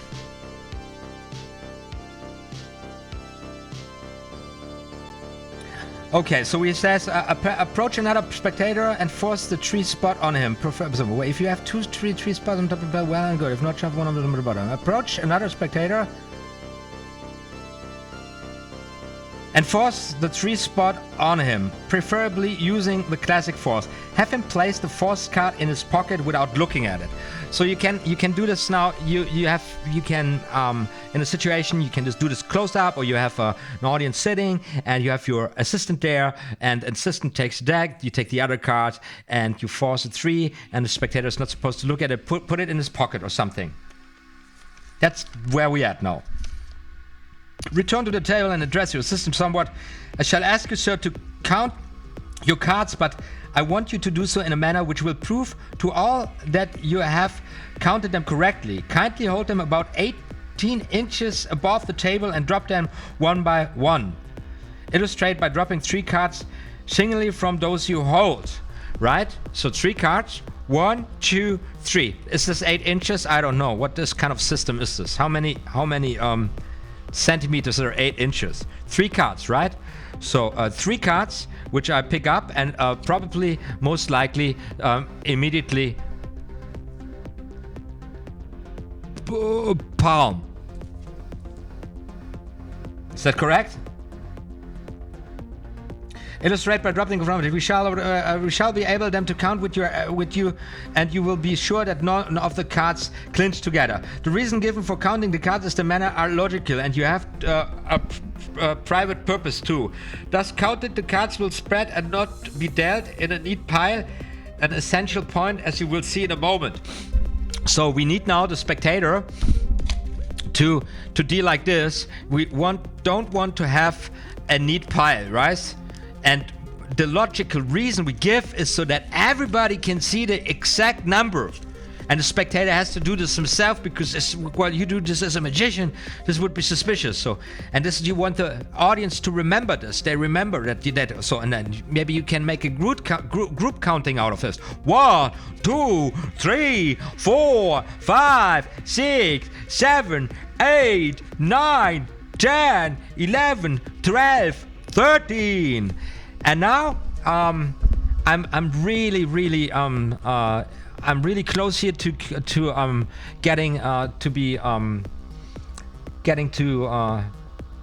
become a children's this video is now aimed for children, because we're doing a little practice of counting here, and I will get a fee by the FTC over 42,000. And then I will be gone forever. Anybody knows what I'm hinting here at? I'm so ready for the rant, man. So we have a logical reason for this count in the context of what's happening. Later on, for the people, this is what they will remember, and you have a little mess here, which really helps you at a certain point to place your 3 cards onto the 13. Et voila! So let me see what reason do we get here from the Royal Road to Card Magic. Pick up the 3 cards you have dropped, replace them on the top of the cards you hold, and keep them separate by inserting the tip of your left little finger, right? So when the 3 cards, we pick them up and we catch a pinky break, right? By just bringing them up on top of the deck. And we do this probably while they are counting. 1, 2, 3, you know? Nice misdirection, nothing even happened. Maybe you just palm them right away. Depends on your style. Let's see what they say. Count with the spectator as the drops the card, and at the same time palm the 3 cards at the top of the pack in your right hand. There's no risk of detection, for all eyes will be watching the spectator. Deal the cards when the count is completed. Let us say 16 cards. Glance at the spectator and say, you counted 16 cards, that is correct. Whatever the number may be, he will agree. Reach forward with your right hand and with a careless offhand gesture push the cards towards him, releasing the 3 palm cards onto them.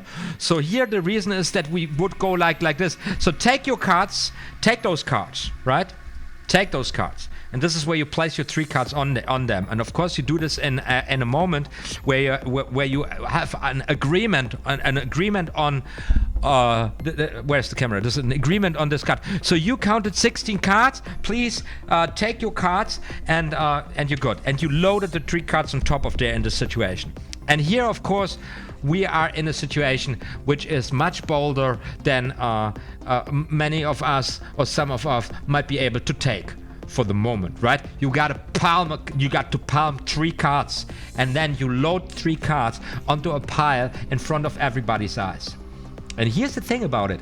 We can do this in a close-up situation, and it's much easier from the feel to it, that when you do it with an audience that's far away, that is looking on the whole table, they see the whole thing.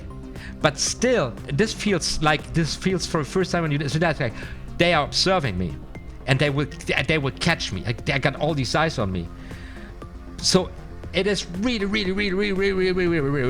important to be absolutely natural about this, so that this whole thing works out in a really natural motion. And the point where you push the cards forward is super natural to it, and it just needs to. And this is something that's really difficult to practice, and you basically just can practice this by doing this, by getting into performing this. And this is why the performance by David Blaine on television, on the late night show, is so extremely powerful. Look at this, man. You don't even see it if you know it. It is absolutely brilliant. It's absolutely brilliant. And that's timing, and that's being natural about the things that are natural, and being awkward about the things that are completely unimportant. And this is great. This is what I love about David Blaine so much. This is awkwardness. He's always so awkward about things that are so. It makes it. I can't stop laughing when I watch David Blaine, because it's so cool. It's so cool how awkward he is about things that are really not important. And it makes you think about the things. It makes you sharp in the mind, and your mind is so sharp about maybe he's doing it there, maybe he's doing it there, and when he's doing it, it's he's so natural about it. You never see it. It's cool. That's perfection. That is perfection. And what I love about David Blaine too is he's not hesitating. There's no hesitation. When he does the thing, when he does it, there's no millisecond of hesitation. As if the guy does not know fear. As if he does not know fear. Completely great. Anyways, I love now when I go through this routine here, I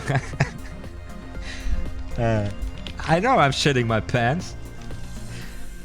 I know I will have a hard time bullshitting myself through this thing.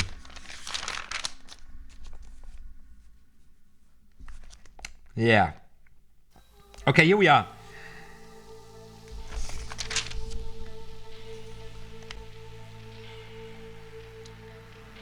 Your hand must rest on the cards for only a moment, and you must not look at them. The entire action should seem to be a gesture toward the cards to indicate what you want done. This is the crux of the trick, and when it is done properly, no one later remembers that your hand was anywhere near the cards. It would seem that everyone should see what you do, but you must remember that you have not said what you are going to do, and for this reason, the spectators do not grasp the significance of your gesture, right? And this is the crux about video, because after, obviously, the thing is uploaded on YouTube where people can rewind. Back in the days, you would have to throw in a videotape and then press recording, and then you would rewind and look it backwards. That was in ancient times. Ancient times. Man, it's not so long ago. Anyways, as soon as you know what happened, as soon as you know that these 3 cards, and you go like, where did he fucking load the cards? And then you just go back, you go back. And of course, if you haven't practiced this before, if you just watch it from the beginning, you will fall for it. You have to watch it a lot of times.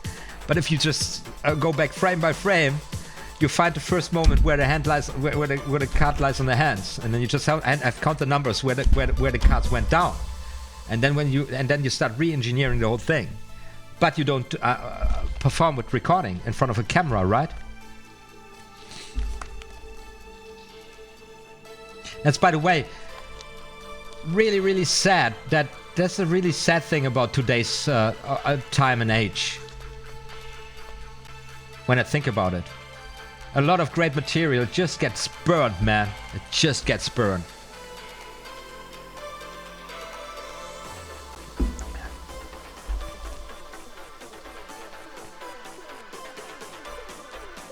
So, your spectators don't know what you're up to, because you don't say, I will make 3 cards fly. That will be happening later on, and they, at the moment where they realize what is happening, they are excited about, they want to see this happening, how the magic happening. Very much later on, they will try to figure it out. However, if you perform well, and if you not just do one trick and then just walk away, and everybody then goes like, I wish I would like to know how this is done, you know, and then people, you know, have a lot of energy left, and then they just want to figure this out. If you routine something, if you entertain the people, in the best case scenario, nobody wants to know how it's done afterwards. They will just be pleased and enjoy it and very thankful for the great time you gave them. And if you make, if you get some money for it, good for you, you know. So, the moment you push the cards toward your assistant, catch his eye and say, kindly pick up the cards and place them in your pocket. If he's seated, have him hold them tightly between his hands, right? So, it is really the moment where you load the cards, the moment the cards in here, and the gesture, I'm not doing this without the cards, without having any cards loaded, because what you do is like, it's like, take the cards and put them in your hand, right? This is what you do. That's how natural it would be. As you're in the interaction with your audience, now you look at the camera, look at my eyes, and to see what I'm look at. Are you looking at my eyes? So we're in here, and you're wondering, your assistant, and I'm saying, you know what? You just counted the cards. It's 16. Are you agree? It's 16. Now take the cards and place them on your hand. That's what's happening. At the point where you look down, later on, you will not even remember. People will not even remember that this happened. That's the idea. Now the person takes the cards, and they are 16 cards. They confirm they are. Or 13 cards, right? We had 13, whatever. 10 cards, they confirm it. And you say, place them somewhere near to your heart. Place them on your heart. Oh. Or I don't know. Bite on them. Just to open your mouth. Yeah. Just your teeth. Otherwise, you get the strange feeling of throwing up. Please, don't throw up. You know, whatever. As some, you know, this is me getting into how would I do this, you know? I wouldn't do it like this because it takes... Can you do it? Would you do it? Is it too much? Would it take from an effect? I don't know. Anyways, address the audience, say, my trick is this, ladies and gentlemen. My friend here has taken a given number of cards, determined by himself. He counted them in such a manner that we are all sure that the count was correct. Turn to the assistant and say, how many cards do you hold? 16, he replies. Again, address the audience. I call your attention particularly to the fact that never one have touched the cards.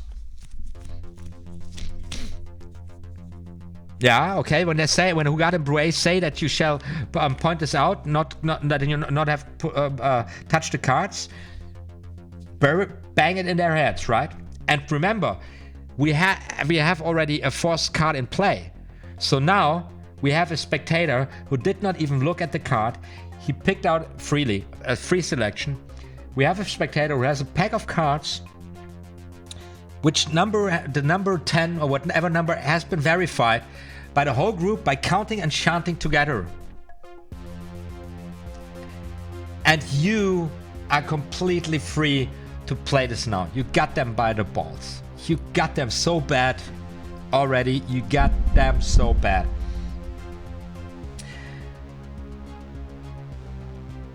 So, of course, this is not true. You secretly, here they say this is not true. You did touch the cards and secretly added 3 more to them, right? Yeah. But if you have done this naturally and easily, no one will question the statement. The gesture will have passed unnoticed. Indeed, the authors many times have heard spectators afterwards affirm that not once had the performer touched the cards, right? They can't go back. Maybe people will... This is an argument. back in the days when we didn't have technology in the bar. But he never touched the cards. Yeah, but he must have touched the cards. No, I did not see him touch the cards. But maybe you just can't remember. Does anybody remember him touching the cards? And then there was and this is how the videotape was invented actually. But somebody gets, we can't have these assholes do this with us anymore. I will build a machine that records what they do. And we said, crazy scientists, go for it. And that's when, then now we have YouTube. Okay, turn to the second spectator upon whom you forced its spot. Will you, sir, now for the first time show the card you chose? The 3 of diamonds. Very well. I shall use the value of the card for my trick. I shall cause 3 cards to pass from the card I hold in my hand to the packet of 16 cards, which are being held tightly by my friend at the table. Are you ready, sir? You need to look so worried. The impact of the cards will be yeah, blah blah. Some random talk. Okay. Hold the cards in your left hand. As for dealing with the thumb pressing firmly on the back of the package. So we now make the riffle.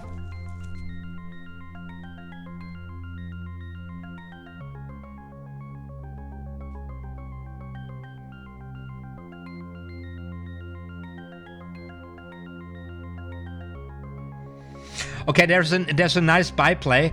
So now you go with the riffle like 1, you know, make a sound 1.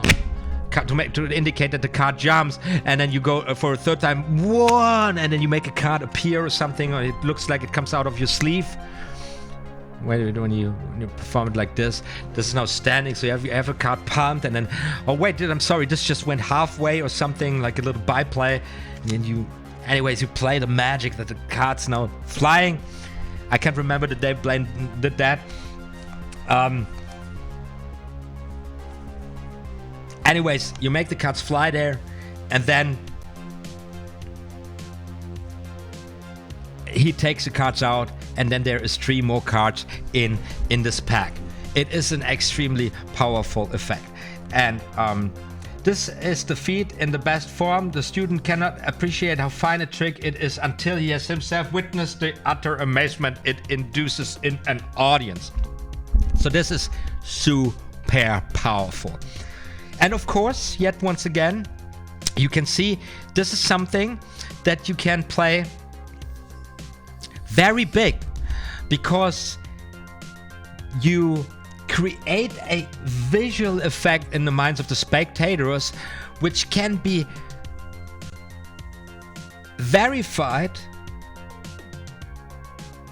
by the people who participate on the whole thing in a manner so that it's believable for a large crowd. And this is a platform trick, right? This is something you can play in a stadium, basically. Dave Blaine did it on Jimmy Fallon Tonight Show. You can watch this on YouTube, and I highly recommend it, because even now that you know how the workings is, you know the sauce, you know where this comes from, guys. Dave Blaine's performance is pretty much that's the highest scale you can do it. It is so precise, it's so pure. It is just how you do it. There's nothing there. You can't do this better. You can do this in a different style maybe, but for this trick, David Blaine's performance style suits it best. You know, he is just so almost not taking part in it.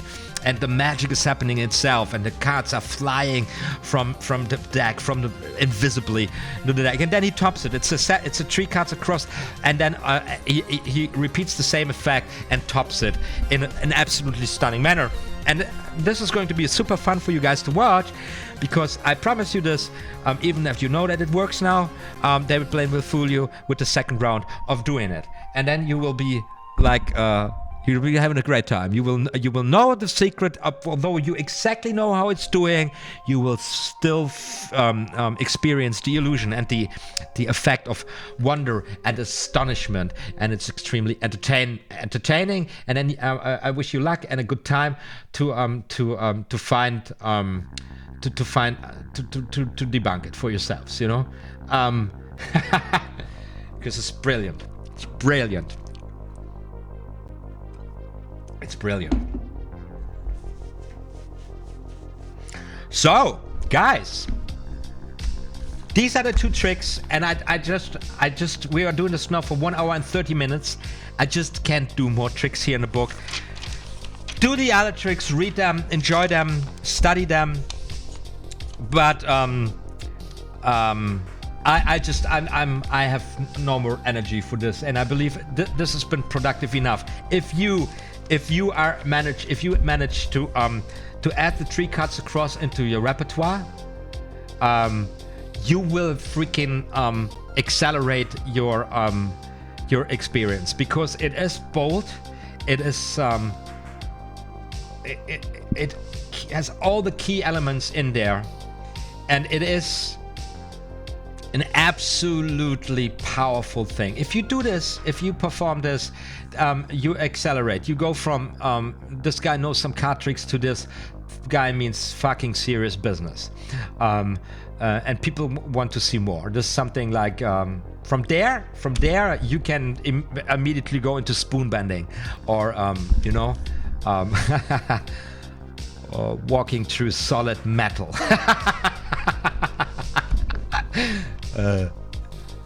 Did I ever tell you that I because I'm not a spoon bender, not in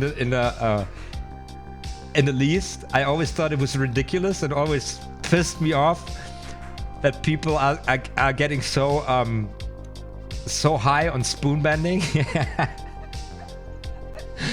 And I did an impromptu set to explain this to people, how it works. Because I said, I was in a bar situation, and a little magic, did some card tricks, and then the woman asked me, how do you know how to do spoon bending? And I said, yeah, of course I know how to do spoon bending. There are, of course, different techniques. Some are more sophisticated than others, but in general, it's always the same thing. And then the guy challenged me, and he said, go ahead. And I was lucky, because they had a glass with some teaspoons, and they were perfect. So I turned around, and I went into the routine immediately. So I just did it how you do it, the simplest thing, coming with 2 spoons and giving them 2 spoons. I crossed the spoons, I had them examine both, and when I took I went to her, and in this motion I bent the spoon, I took the other spoon, I said, which one do you want to use? And I made a magician's choice, so I got a spoon, and I did this simplest spoon bend. And I had these people completely freaking out. This woman, and this was the strongest reaction and it's frustrating to say this. It's just like it's the same thing like my best performing video on YouTube is the video on the coin roll. This woman screamed at me. Literally, she really screamed. She screamed, "How did you do that?" She was almost angry. She was almost angry that she met somebody who could do the mystery. And then I did it. I told them how I did it. I shouldn't have done this. I regret this very much. I should have walked out there. Pathetic mortals.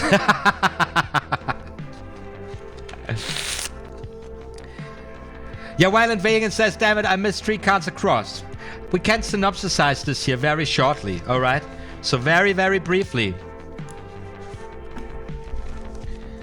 We need to force a card, and we do this, and we have the 3s. We have 2 3s at the bottom and 2 3s at the deck, and we have at the bottom and 2 3s at the top. So we have then 3 piles cut, and we have once a spectator take 1 pile, and no matter what pile it takes, it leaves you with 2 3 spots available, and then you force a 3 to one of the spectators. I lost it, maybe, let's see if I got it here. I force a 3 to the spectator. I'm doing this again a second time. I got it here. So the spectator just takes this one. Forcing a 3. Spectator doesn't even look at it.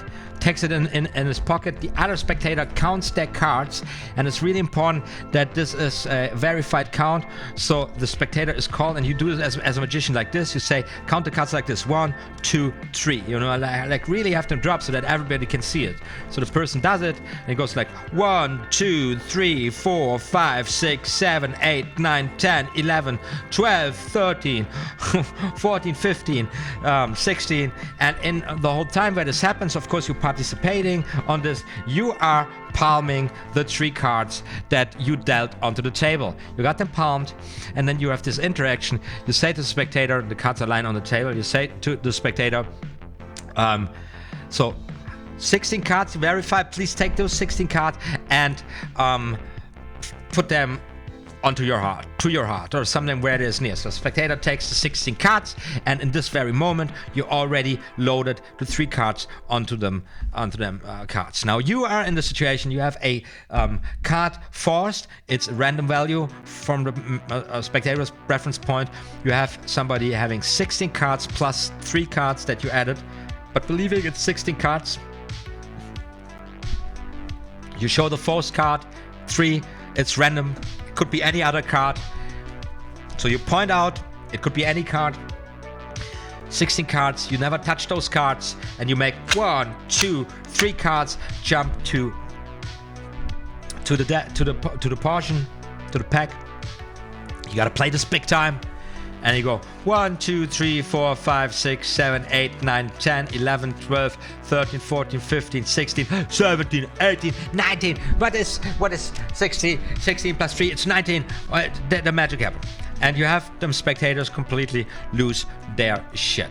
And I've just said that the best performance I've seen of this classic is by David Blaine, and you can find it on YouTube on a night show. And it's not about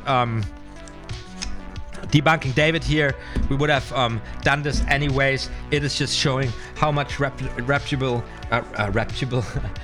much balls this guy got, how awesome he is to go out from such a classic, which is in the Royal Road to Card Magic, and blows an audience away with it like nobody else, and even added another phase to it, which I'm not going to tell you how it's done. To keep the mystery alive. It's a super strong effect, but you gotta be bold. You gotta palm 3 cards, but you're very, you got a very natural misdirection here to palm those cards, and you got a really natural moment where you load the cards, and the effort is worth it. The stress you have to undergo during that magic, that performance, is worth the effect, right? And this is the last chapter, guys, from the Royal Road to Card Magic, guiding us from the first trick in the book, topsy-turvy cards, up until working powerful magic for a larger audience. Hugard and Broe have been absolutely brilliant teachers who did wonderful choices, who offered us beautiful material, powerful material, for us to become decent performers of card magic. And if you don't want to progress, if you don't want to push your limits or whatever, there's everything you need in this book to perform a very solid routine of card magic, even 3, even 5 solid routines of card magic. And this is more than you will ever need if you go from bar to bar and table to table, as a guy who just enjoys doing this, right? And this is material that is so rich. It is still alive today. It is out there for centuries. Remember, this book has been published in 1950, in the 1950s, first time 1948, and then really got its rise in 1952. This material it's really old, and it's still alive, and it's still breathing up until today on late night shows performed by the top ranking world-class magician performing today, and it will be alive, it will be living out there forever, because it is just brilliant material, right? And just know that. Just keep that. If that is the one thing you keep from it, magic does not have to be difficult. It's not about how many techniques you know. It's not about how many tricks you know. It's not how difficult those tricks are. How difficult of sleight of hand you can do in order to be a superb or cool magician. You know, that is bollocks. That's it doesn't matter in the end of the day. You know, you basically only need the overhand shuffle and a couple of tricks, and you can can perform as an outstanding reputable magician. What do I want to say?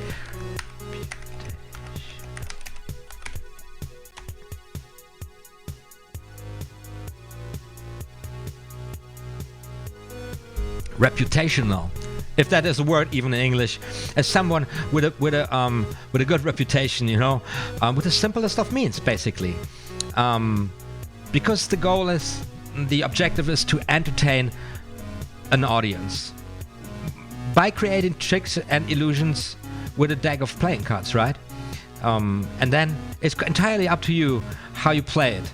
And this is the fun part about it, to make these classical feats of magic your own, you know, so that that your personality, which always in parts belong to the persona you develop, and this the stage character, so to say, the one who becomes the part of you that becomes the magician that performs the tricks.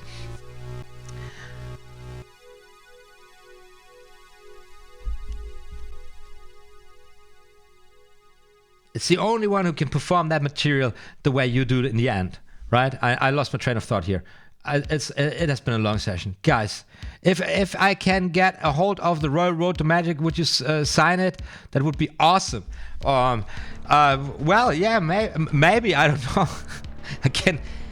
I can send you a signed copy if you want to. Yeah, but let's talk about this somewhere else. I gotta check out if I've missed something here. No, I don't think so.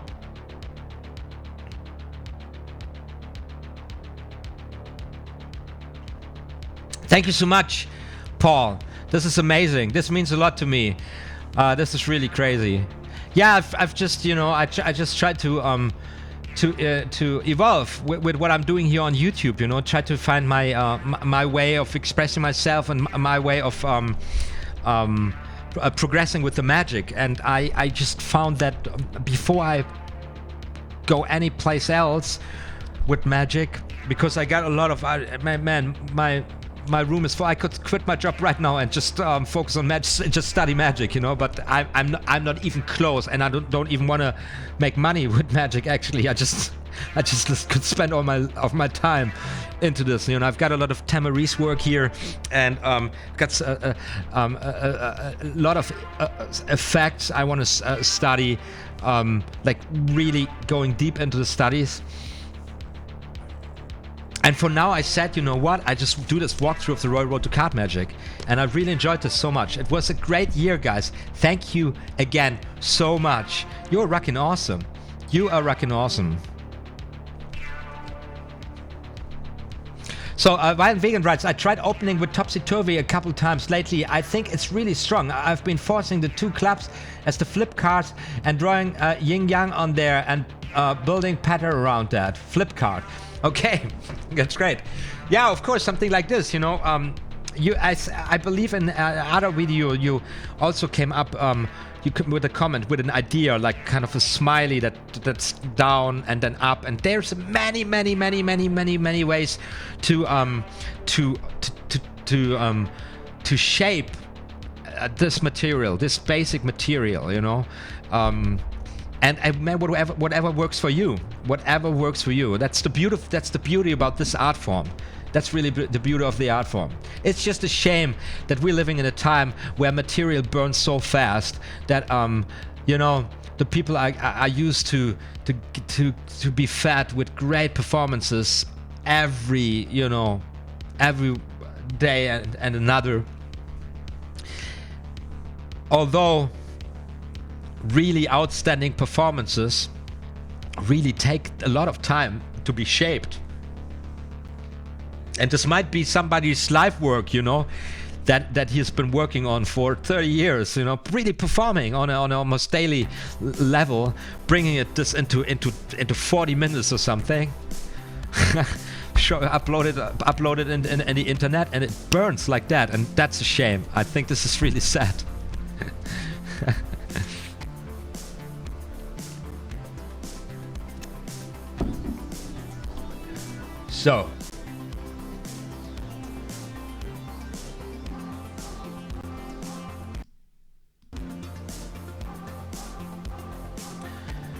So with 1 hour 45 minutes, I'm going back to the card table and I'm going to practice a little bit. We got currently 9 folks watching.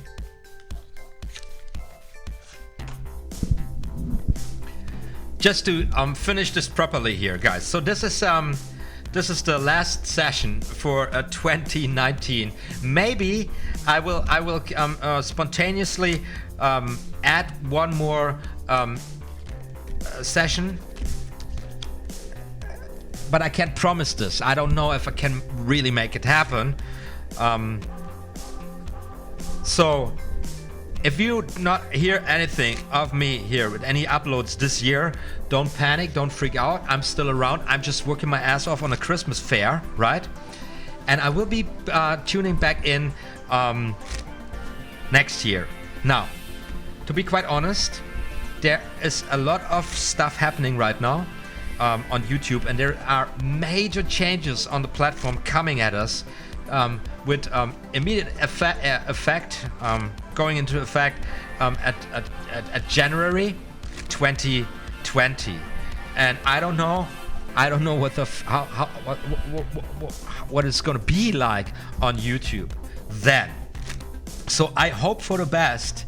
And as you know, 2019 was a crazy year with this copyright law from the European Union, which is still not, it's not gone away. It's just not, it hasn't just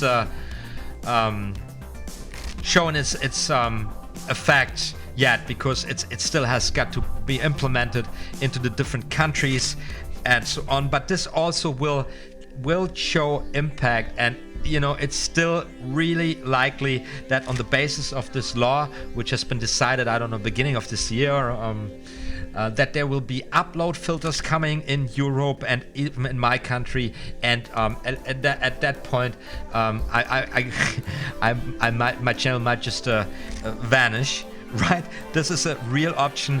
And now the thing with the FTC and the child protection law from the late 90s, that is now changing the platform in a manner which is really awkward, which I really don't understand what is going on. Why all of a sudden content creators should be financially liable with fees if their content is targeted to children, if there shouldn't be content targeted toward children on YouTube anyways, because this platform is for only for people 13 years plus. I really don't understand this, what is happening here, but it is happening. And in case you have not heard about it yet, because there is a paranoia and panic spreading across the platform right now, I have a link in the info cards also by a lawyer who is explaining very, very clearly what is happening and why it's happening, puts it into context, and also points out what the consequences are. And I'm really not sure how at this. I'm actually wondering how YouTube as a platform is about to survive that, because basically YouTube has specialized, or has just made all the most of its ad revenue with children's content, and now they can't anymore. So where's the money coming in from? Since everybody else who's doing content for grown-ups that is slightly interesting seems not to be deemed as advertiser friendly. I don't know, man, but it doesn't look like that this is something YouTube can possibly survive. I'm curious. I just don't want to freak you out. I just want you to know there's something happening and it's weird, and it feels really strange. Anyway, any of you ever heard anything about this?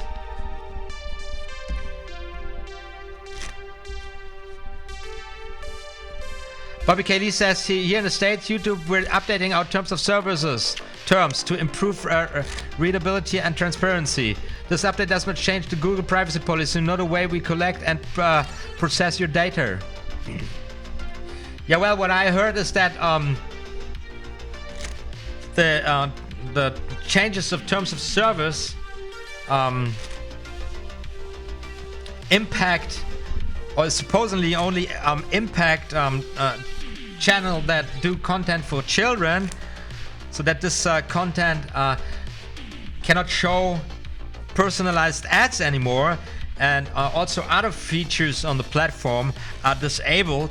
But the trick about it is that the FTC is supposedly now enabled to fine people that do content which is targeted on children, or which is interesting or maybe watchable for children, and if the content creator hasn't marked this content as made for children, he could be fined or something. So a government agency can fine now content creators who put content on the platform if the platform itself or the agency deems that content suitable or targeted toward children.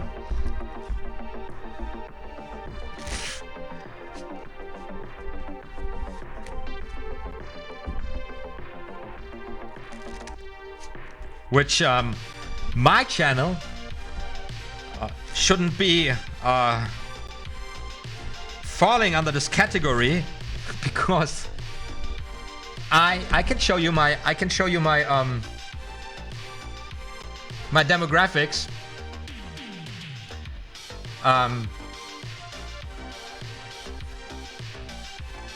So can I get this any closer? So these are 2.1%. These are 13 to 17 years old over the period of lifetime of my channel. So this is since 2014, and then with 39%, it's 18 to 24 years, and with 38%, it's 25 to 35 years, and then 71%, it's 35 to 44 years. That is a lifetime. And if I choose here, for example, 2019, the year 2019, 13 to 17 years old, don't even show, 0%. So I think I'm quite safe that nobody should deem my content aimed towards children. And if it was, I would do a very poor job in reaching my target audience.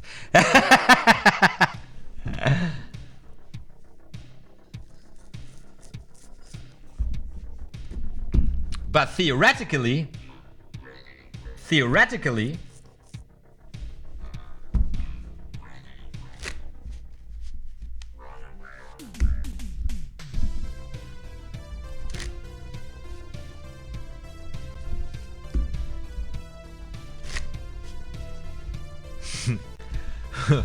Bobby Kaylee says I'm a boomer. Well then, okay.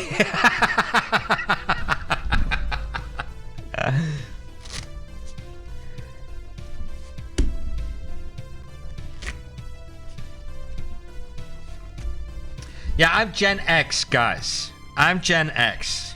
I was born 1975.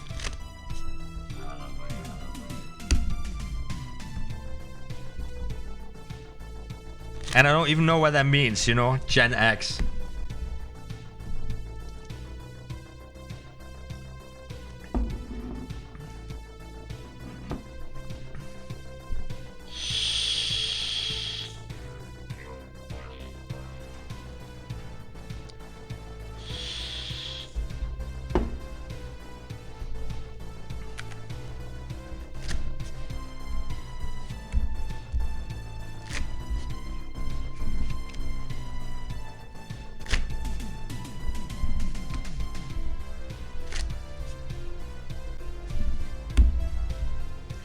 So a little bit of practicing cards here, guys.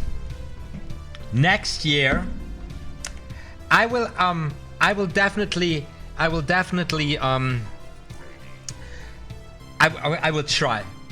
to shoot a goodbye 2019, which is going to be a special addressed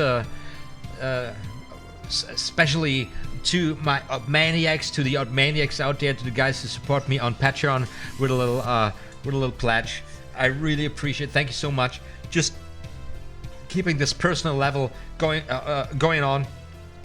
Maybe talk a little bit about the madness that's going on here on YouTube, how crazy it's to be a YouTube content creator, because 2019, guys, believe it or not, but the growth rate of my channel is dried out. So there is growth on my channel, people finding me, people excited about it, but the growth rate is not. So the channel is not really growing. It just stays the same no matter what I do, and that is absolutely like a bananas. Yeah, maybe the platform will change in a positive way with these changes coming to get children more protected, which I believe is needed. But I'm not quite sure if they're doing it right and properly. If there are once again too many false positives in trying to make it better somehow, I don't know. But maybe. YouTube will take a look at resource channels just like mine, which bring a lot of value to the platform. Honestly, I believe so. You know, we are not the guys that make people watch a lot of YouTube videos to keep them on the platform for long, and we are not the guys, you know, who keep the platform trendy for the youngsters and shit. But we are the guys that make YouTube the second largest search engine in the world, where people go and search shit. And maybe after all the bullshit that went down since 2017 on the platform, with all the apocalypses, with all that, maybe someone there just thinks about recognizing these many research channels out there in all kinds of niches who have, I don't know, a couple of thousands subscribers, who are the backbone of this platform, because every trend will die, you know. Every way of exploiting a system is just a short-time strategy, you know. But people who are building a community and building a reputation for helping other people out, for actually building something and for teaching something, you know, they will be there always. And the longer I stay and the more experience I gain, the more powerful I will become. And as long as and YouTube, and this is not just me, this is so many. There are people who are planting tomatoes, there are people who are, building things, there are people who are dealing with history. And it is insane how the platform, how on YouTube, how all these channels have been suffering in the last 2 years, and almost as if we are not welcome here anymore. And maybe now with this changes, I don't know how they even operate there on YouTube. If they have any offices, if they look at something, they might, you know, reconsider their position on their us as content creators, the resource channels, the educators, who will, of course, but who just from the product itself, from the logic of the product itself, are never aiming for an immense audience. You know, I'm not into. What I do, I cannot do with a million people following me. I don't even want that. I want to have a solid community. Of course, you know. To proceed to build up different courses and what else is possible to do. And in the way YouTube has been featuring channels and suggesting videos, we guys, we as it seems, we were only good to lure the people in, you know, because the algorithm is very good in showing people the stuff they are looking for right at the point before they leave forever. Yeah. Anyways, maybe that's going to happen. Maybe. How's this guy called? Paul Logan or Logan Paul or Jake Paul is still going to drive in tons of ad revenue, although he's aggressively advertising children. Even his content is advertisement that's targeting children. Nerd City has called this bullshit out. This criminal activity on this channel up until today. Still there are the comments, right? There are still the comments available, which I believe they shouldn't. And maybe somebody like myself who's just because I'm doing cards, which is falls usually under toys, gets executed by the FTC, gets his channel shut down. Although my demographics has never reached a 13-year-old. Not even a freaking 70-year-old. You know? We will see, we will see.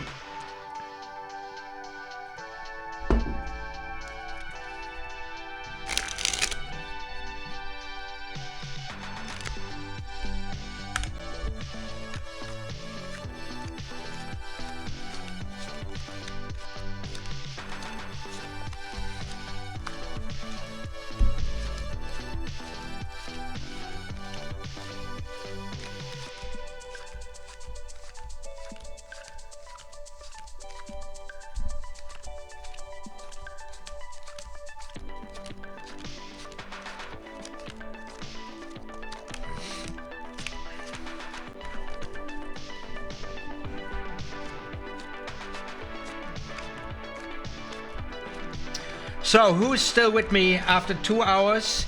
A little bit talking about YouTube. We had a great session. I mean, we talked a little bit about this, about the performance by Chin Lim, one of the greatest, coolest performing magicians these days. An incredible sleight of hand, beautiful creativity. We analyzed it.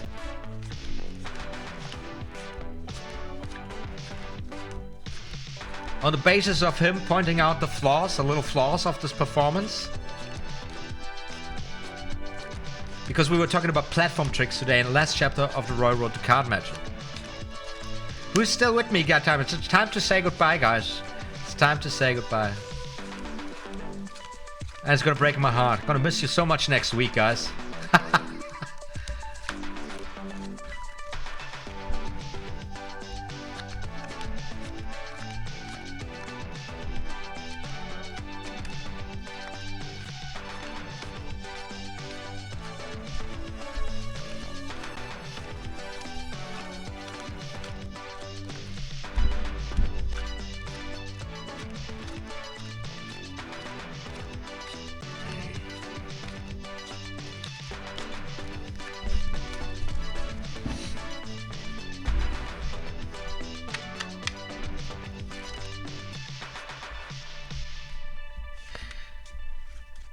And yeah, the word is out. We are going to work with expert card technique next year. So you guys definitely hit the notification bell.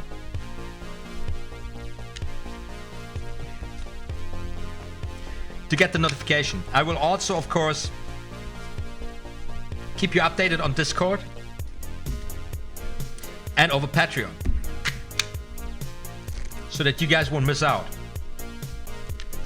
Anytime, you can comment on any of my videos, in case you're still using those tutorials and so on, or on Patreon, or on Discord. If you have any questions, or if you want to make any suggestions,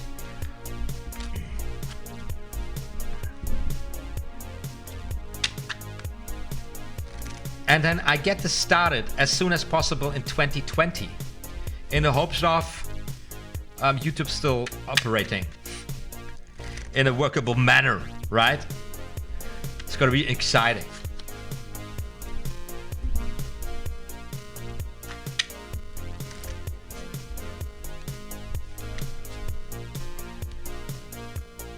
Until then, I wish the best of luck for you. Whatever it is you're up to, may the force be with you. Have a great holiday season, a great winter time, with good things for you and your family and your loved ones. Keep on practicing, practice well, and it will come to you. You be sure that I will keep the objective up and high on schedule to become the best magician I possibly can become, and I hope you do as well, right? Because that's why we met every Tuesday this year over the road to card magic. I've got a lot of stuff planned for next year, for coming year, definitely. Until then, though, in December now, I've got to work a lot. You make a little cash coming in, make a little cash coming my way, and then at a certain point, I will, when all this Christmas madness is over for us, I will turn on the camera and I will do the obligatory welcome to a new year video. And then hitting you with comments, what to say, with tutorials, and hopefully all those performances I wanted to shoot this year and I did not. I had a blast of a time. Tonight, I had a blast of a time throughout this whole year. Guys, I truly owe you. You made my Tuesday nights, and I've learned so much. I hope you too. And I'm really looking forward getting back together with you guys coming year for the expert card technique. Until then, you rest assured, more magical stuff is to be uploaded very soon. Tuning out for 2019 on a live stream.